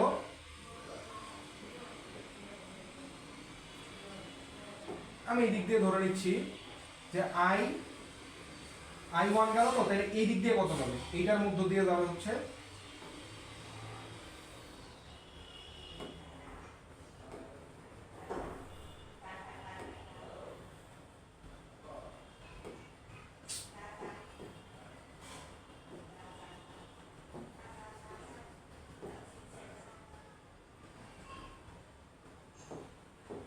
এইটার মধ্য দিয়ে যাবে I মাইনাস I1। এটার মধ্যে দিয়ে কত যাবে? ধরলাম এটার মধ্যে দিয়ে I2 গেল, I2 গেল, আর তাহলে এর মধ্যে দিয়ে কত যাবে? I1 minus I2। দেখো কি বললাম, I আসলো, I বিভক্ত হয়ে এক পথে যাবে I1, এক পথে যাবে I মাইনাস I1। এই I1 এইখানে আসবে, আসার পর এই I1টাও দুইটা পথে ভাগ হবে না? একটা পথ এইদিকে দেখতেছে, একটা পথ এইদিকে দেখতেছে, ভাগ হয়ে এইদিকে চলে গেল, মনে করো I1 থেকে I2। তাহলে এইদিকে জন্য এখানে বললাম না 1 গ্যালন পানি গেছে, তাহলে হাফ গ্যালন পানি যদি এইদিকে চলে যায়, এদিক দিয়ে কত যাবে? 1 মাইনাস হাফ। ওই যে টোটাল যা আসতেছে তার থেকে এইদিকে কত গেছে সেটা বাদ দিছি, বাদ দিয়ে আমি এখানকারটা পাইলাম। ঠিক আছে, এইবার এই জায়গায় এসে কি হবে, এই দিক দিয়ে যেটা আসতেছে এই দিক দিয়ে যেটা আসছে দুটো যোগ হয়ে দিক দিয়ে যাবে না?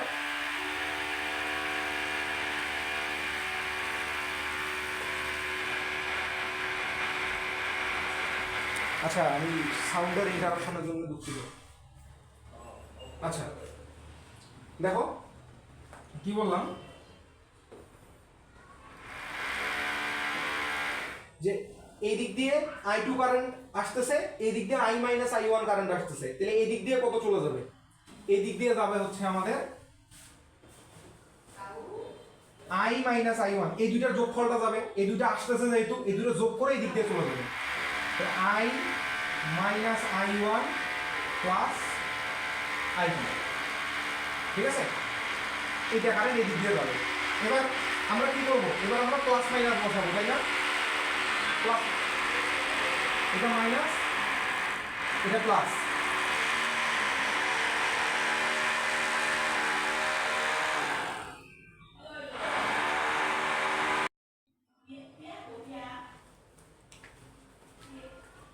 হ্যাঁ দেখো এই দিক দিয়ে যেটা কারেন্ট আসতেছিল I2, আর এই দিক দিয়ে যেটা কারেন্ট আসতেছিল I মাইনাস I1, দুইটা মিলিত হয়ে I minus I1 plus I2 current এই দিক দিয়ে চলে যাবে। এবার আমাদের তিনটা ভেরিয়েবল আছে I1 I2, তাহলে তিনটা ইকুয়েশন দরকার, তো তিনটা লুপ তুমি ধরে নিবা, তাহলে তিনটা ইকুয়েশন পেয়ে যাবা। এবার তিনটা লুপ কোন দিক ধরবা এটা তোমার ইচ্ছা, ঠিক আছে? তো আমি এটার জন্য কি করছি, কিছু পয়েন্টের নামকরণ করে নিছি A B C D E R F। তাহলে তুমি প্রথমে একটা লুপ নেই, দেখো তুমি অনেক লুপ নিতে পারো, এই বাইরের এইটুকু একটা লুপ নিলা তাও হবে, এই বাইরে দিয়ে গিয়ে এই দিক দিয়ে একটা লুপ নিলা তাও হবে, এইটুকু একটা লুপ নিলা তাও হবে, এইটুকু একটা লুপ নিলা তাও হবে, এই দিক দিয়ে একটা লুপ নিলা তাও হবে। পাঁচটা লুপ তোমার কাছে আছে, কিন্তু আমি চাচ্ছি তিনটা লুপ, কারণ আমার ভ্যারিয়েবল তিনটা, আমি তিনটা পাইলে আমার কাজ হবে। আমি নামকরণ করে নিছি, এখন আমি শুরু করি যে বি সি ই বি লুপে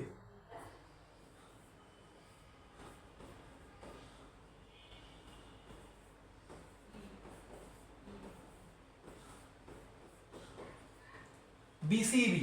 দেখো লুপের ক্ষেত্রে কি করবা, বি তে শুরু করলে বি তেই শেষ করবা, ত্রিভুজের ক্ষেত্রে বিসি ত্রিভুজ বলতাম, কিন্তু লুপের ক্ষেত্রে বলবা হচ্ছে চারটা পয়েন্টই বা পাঁচটা পয়েন্ট, যেটুকু লুপ নিবা শুরু যেখানে শেষ সেইখানে করবা। আর যেহেতু বিসি বলছে সেহেতু আমি লুপ এটা নিয়ে নিলাম, ঠিক আছে? তোমরা অন্য কোনো লুপও নিতে পারো, এটা তোমাদের উপর ডিপেন্ড করতেছে। আমি এই দিক দিয়ে অ্যান্টি ক্লকওয়াইজ ক্লকওয়াইজ এই দিক দিয়ে ঘুরাই নিলাম, ঠিক আছে? ওকে, তাহলে আসো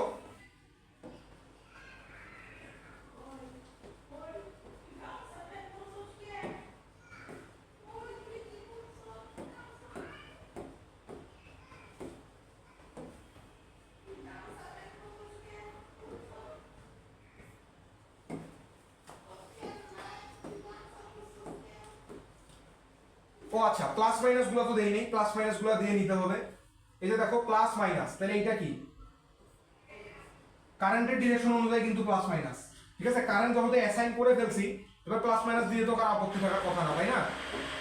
এই যে এখানে দিলাম প্লাস, কারেন্ট এই দিক দিয়ে ঢুকতেছে এটা প্লাস, এটা মাইনাস, এই দিক দিয়ে ঢুকতেছে এটা প্লাস, এটা মাইনাস, এই দিক দিয়ে ঢুকতেছে এটা প্লাস, এটা মাইনাস, এই দিক দিয়ে ঢুকতেছে।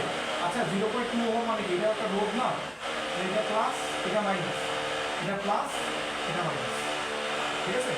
এবার আসো এই লুপে বি থেকে শুরু করলাম বি থেকে। এখন বি তে এসে তুমি চাইলে প্রথম পয়েন্টও ধরতে পারো, তুমি চাইলে শেষ পয়েন্টও ধরতে পারো। আমি প্রথম পয়েন্টগুলো ধরলাম। প্রথম পয়েন্ট ধরলে কি আসবে, 6 ইন্টু I1, তাই না? যেহেতু I1 কারেন্ট গেছে 6 এর মধ্য দিয়ে, 6I1 প্রথম পয়েন্ট ধরছি। তারপরে এইদিকে আসলো প্লাস 0.2 I2,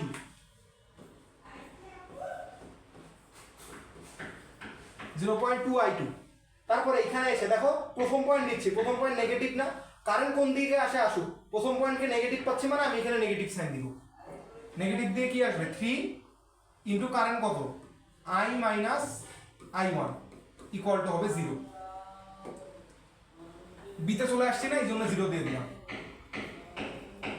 তাহলে ফাইনালি এখান থেকে কি দাঁড়াবে, আমি একবারে 3টাকে ওইদিকে নিয়ে গেলাম, তাহলে প্লাস 3 আসে, 3i, এই মাইনাস আর এই মাইনাস মিলে হয়ে যাবে প্লাস, তাহলে কত হবে, plus 3i1, 6i1 plus 3i1 মিলে হয়ে যাবে প্লাস 9i1, ওইটা ওইদিকে গেলে মাইনাস 9i1, i2 আছে ওইটা ওইদিকে গেলে minus, minus 0.2 i2 equal to 0। তাহলে এইটা আমাদের 1 নাম্বার ইকুয়েশন।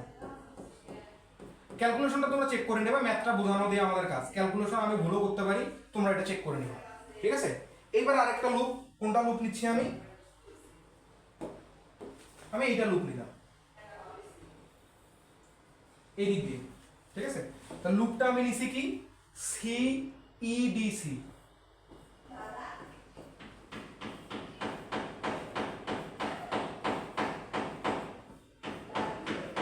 সিইডিসি লুপে কি হবে, শুরু করলাম কোনটা দিয়ে, সি দিয়ে, প্রথম পয়েন্ট কেন হয়, এবার শেষ পয়েন্টকে নিলাম, তাহলে কি আসবে মাইনাস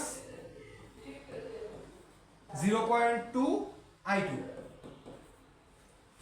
নিলাম। দ্বিতীয় পয়েন্টকে, তাহলে এখানে কত হবে minus 9 into i minus i1 plus i2। তারপরে নিচ্ছি কি দ্বিতীয় পয়েন্টকে, দ্বিতীয় পয়েন্ট কি প্লাস না, এই যে এই দিক দিয়ে যেহেতু ঘুরতেছি, এই দিক দিয়ে ঘুরতেছি, দ্বিতীয় পয়েন্ট মাইনাস, দ্বিতীয় পয়েন্ট মাইনাস, দ্বিতীয় পয়েন্ট প্লাস, তাহলে plus 4 into i1 minus i2 equal to 0। এবার একটু সাজায় লিখি, সাজায় লিখতে চাইলে মাইনাস 9i, মাইনাস 9i, তাহলে মাইনাস 9i কে একবার আমি ডানে নিয়ে লিখতে পারবো প্লাস 9i। এই যে দেখো মাইনাস 9i, আর কোনো i আছে নাই, এটা এইদিকে নিয়ে গেলাম 9i। তারপরে এখানে প্লাস 9i1, আর এখান থেকে হবে প্লাস 4i1। দেখো মাইনাস 9 মাইনাস i1, তাহলে প্লাস 9i1, আর এখান থেকে 4 আর i1 মিলে হচ্ছে 4i1, তাহলে 9 10 11 12 13, ওইটা যখন ডানে যাবে তখন মাইনাস হবে, মাইনাস 13i1। i2 এর জন্য minus 9i2, minus 9i2 minus 4i2 মানে মাইনাস 13i2, তার সাথে মাইনাস 0.2, সেটা যখন প্লাস হবে এইদিকে গেলে ডানে যাচ্ছে মাইনাস 9i2 মাইনাস 4i2, তাহলে মাইনাস 13i2, ডানে গেলে প্লাস 13i2, এই যে 0.2i2 ডানে গেলে প্লাস 0.2i2, তাহলে প্লাস 13.2i2 ইকুয়াল টু 0। দুটো ইকুয়েশন, i1 i2 এই ফরম্যাটে লিখতেছে, i1 i2। এবার আরেকটা লুপ নিব, আরেকটা বাইরের লুপ নেই,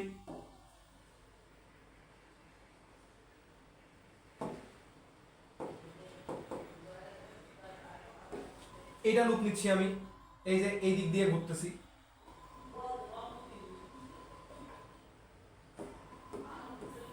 এই যে এই লুপটা নিচ্ছি, না ওই উপরেরটা নেই, সমস্যা নেই, এই যে এই লুপটা নিলাম। হ্যাঁ, তো শুরু করব কোথায় দিয়ে, আমি লিখবো হচ্ছে A B C D F A লুপে। প্রথম পয়েন্টগুলো নেই, প্রথম পয়েন্ট নিলে কি হবে প্লাস 6i1,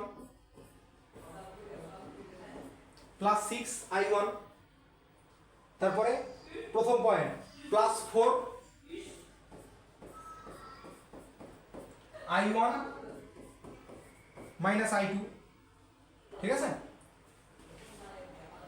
গেল, আর তো কিছু নাই, ইকুয়াল মাইনাস, প্রথম পয়েন্টকে নিচ্ছি না, দেখো প্রথম পয়েন্ট প্লাস, প্রথম পয়েন্ট প্লাস, এই দিক দিয়ে ঘুরে তো চলে আসতেছে এইভাবে, তাহলে প্রথম পয়েন্ট মাইনাস, তাহলে মাইনাস 30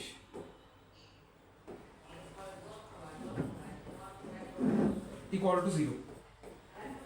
তাহলে i আছে এখানে কোনো নাই, তাহলে কি লিখবো 0i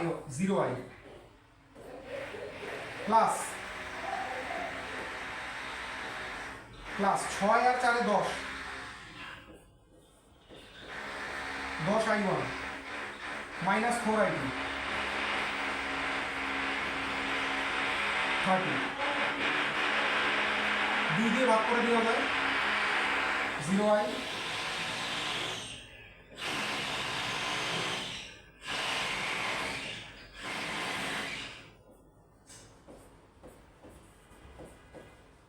plus 5i1 minus 2i2,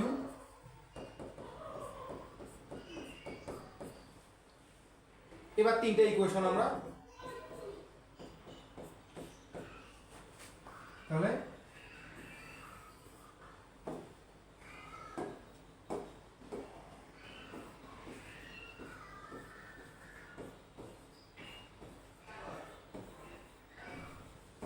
calculator,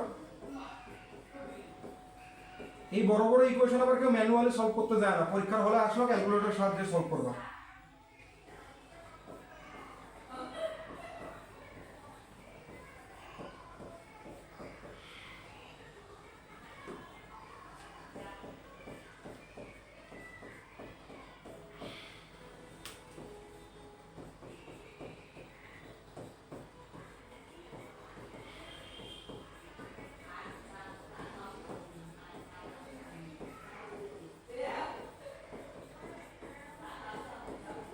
calculator হাতে নাও, সায়েন্সের স্টুডেন্টের অস্ত্রই তো ক্যালকুলেটর, তাই না? তো অস্ত্র ধরতে জানতে হবে, ঠিক আছে? তো ধরো অস্ত্র ধরো, অস্ত্র ধরলে পাওয়া যাবে এই যে মেনু, এরকম করে যাবা, এই যে মেনু, তারপরে যার কাছে এই যে ক্যাসিও FX991EX আছে, যদিও এটা এখন রেয়ার, শিফট, এই যে প্রথমে মেনু, তারপরে অ্যালফাবেট দিয়ে এ, তারপরে হচ্ছে সাইমুল, তারপর হচ্ছে আননোনস হচ্ছে আমাদের 3, ঠিক আছে? তারপরে ক্রমান্বয়ে মান বসাবা, প্রথমে আই এর সহগটা বসাবা 3, I1 এর সহগ -9, I2 এর সহগ -0.2, তোমরা অবশ্যই ক্যালকুলেশন চেক করবা, এবং ধ্রুবপদ হচ্ছে 0। তারপরে এখানে 9, এখানে হচ্ছে -13, এখানে হচ্ছে 13.2 ইকুয়াল টু 0, এই জায়গায় হচ্ছে 0, তারপরে 5, তারপরে -2 ইকুয়াল টু হচ্ছে 15। তাহলে আই এর মান হচ্ছে I ইকুয়াল টু 6.26 বা 6.257 অ্যাম্পিয়ার। I1 এর মান হচ্ছে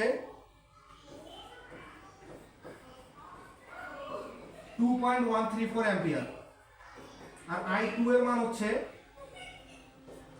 -2.165 অ্যাম্পিয়ার। তুমি যা করছো তাই ঠিক আছে, ঠিক আছে? এবার আসো, গ্যালভানোমিটারের প্রবাহ চাইছে না, তাহলে গ্যালভানোমিটারের প্রবাহ কি I2 না? তার মানে এইটা, এটা তুমি আনসারটা লিখবা কিভাবে? অতএব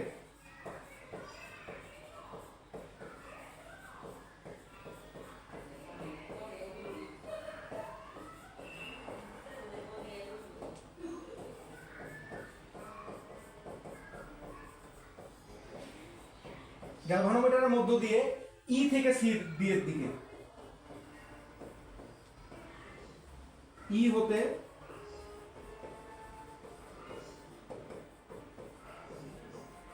সি বিন্দুর দিকে, তখন আর মাইনাস দেওয়ার দরকার নাই, 2.165 অ্যাম্পিয়ার,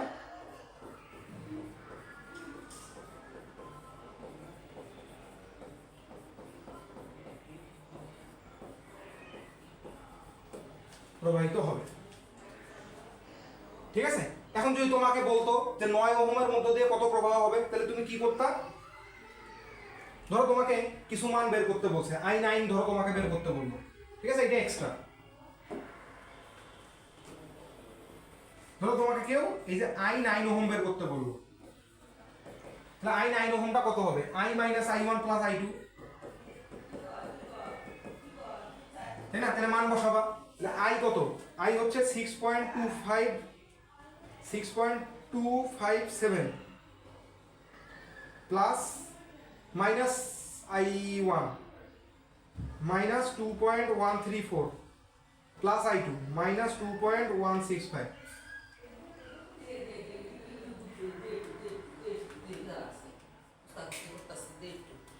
এটা আসবে 1.96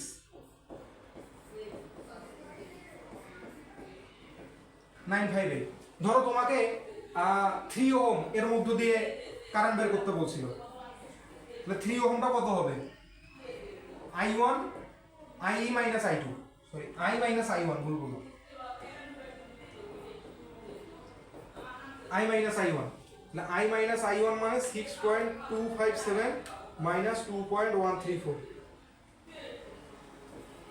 4.123 অ্যাম্পিয়ার, ঠিক আছে? আর যদি বের করতে বলে এইটা 4 ওহম, কত বের করতে পারবো না?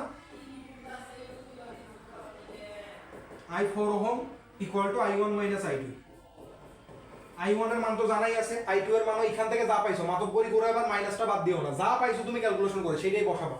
প্লাস হবে দুইটা 2.134 প্লাস হবে 2.165 হইলো, তোমার তো চিন্তার বিষয় না, তুমি ক্যালকুলেশন করে যা পাইছো এখানে সেটাই বসাবা।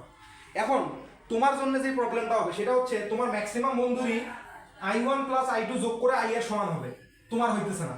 তোমার I1 প্লাস I2 যোগ করলে কি হয়, মাইনাস সামথিং আসে, I এর মান তো ওইটা না।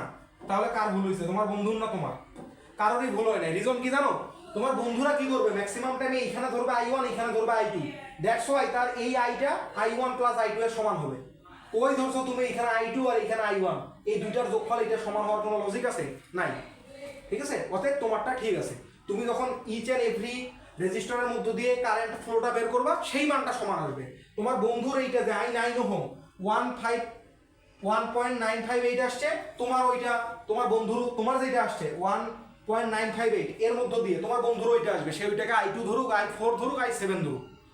এই যে এইটা আসছে 4 ওহমের মধ্য দিয়ে I1 মাইনাস I2, এর ভ্যালু যেটা আসবে সেই ভ্যালুটা তোমার বন্ধুর সাথে তোমার মিলবে, কিন্তু I1 আর I2 এর ভ্যালু, I এর ভ্যালু এগুলো নাও মিলতে পারে। ঠিক আছে, মোট I মিলবে, মোট I যেটা সেটা মিলবে। এখন এই কোশ্চেনটা দিয়ে যদি তোমাকে বলতো বর্তনীর তুল্যরোধ কত, এই কোশ্চেনটা দিয়েই বলছে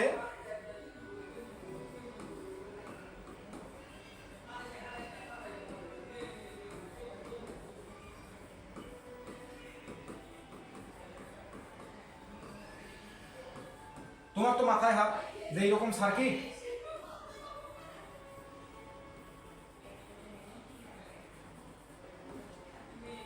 এখানে একটা রেজিস্টর,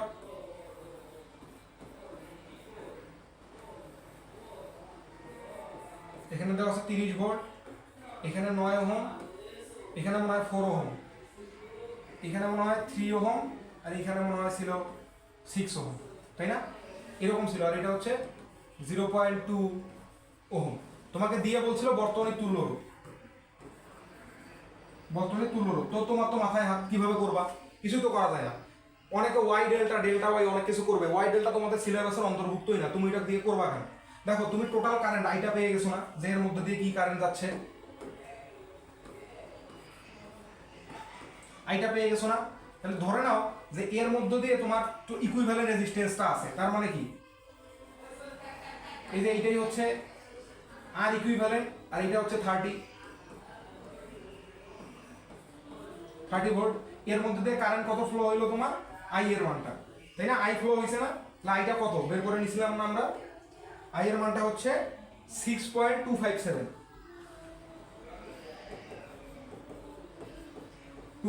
তাহলে I equal to V by R equivalent. তাহলে আর ইকুইভ্যালেন্টটা কত হবে, ভি ডিভাইডেড বাই আই। তাহলে ভি কত, 30 ভোল্ট ডিভাইডেড বাই আই হচ্ছে 6.257 অ্যাম্পিয়ার। তাহলে আর ইকুইভ্যালেন্ট কত, 30 ডিভাইডেড বাই 6.257, তাহলে 4.8। এইটাই হচ্ছে তোমাদের অ্যান্সার। ঠিক আছে, তাহলে আই হোপ তোমরা আজকের ক্লাসটা বুঝছো। আমি একটু কম এফিসিয়েন্ট ছিলাম আজকে, বুঝতেই পারতেছো, নানা ধরনের প্রবলেম আমি এখানে ফেস করছি আর কি। ক্লাসটা নিতে গিয়ে বেশিরভাগটাই হচ্ছে টেকনিক্যাল প্রবলেম, আর যেহেতু প্রথম ক্লাস সেহেতু তোমরা এইগুলো একটু কনসিডার করো।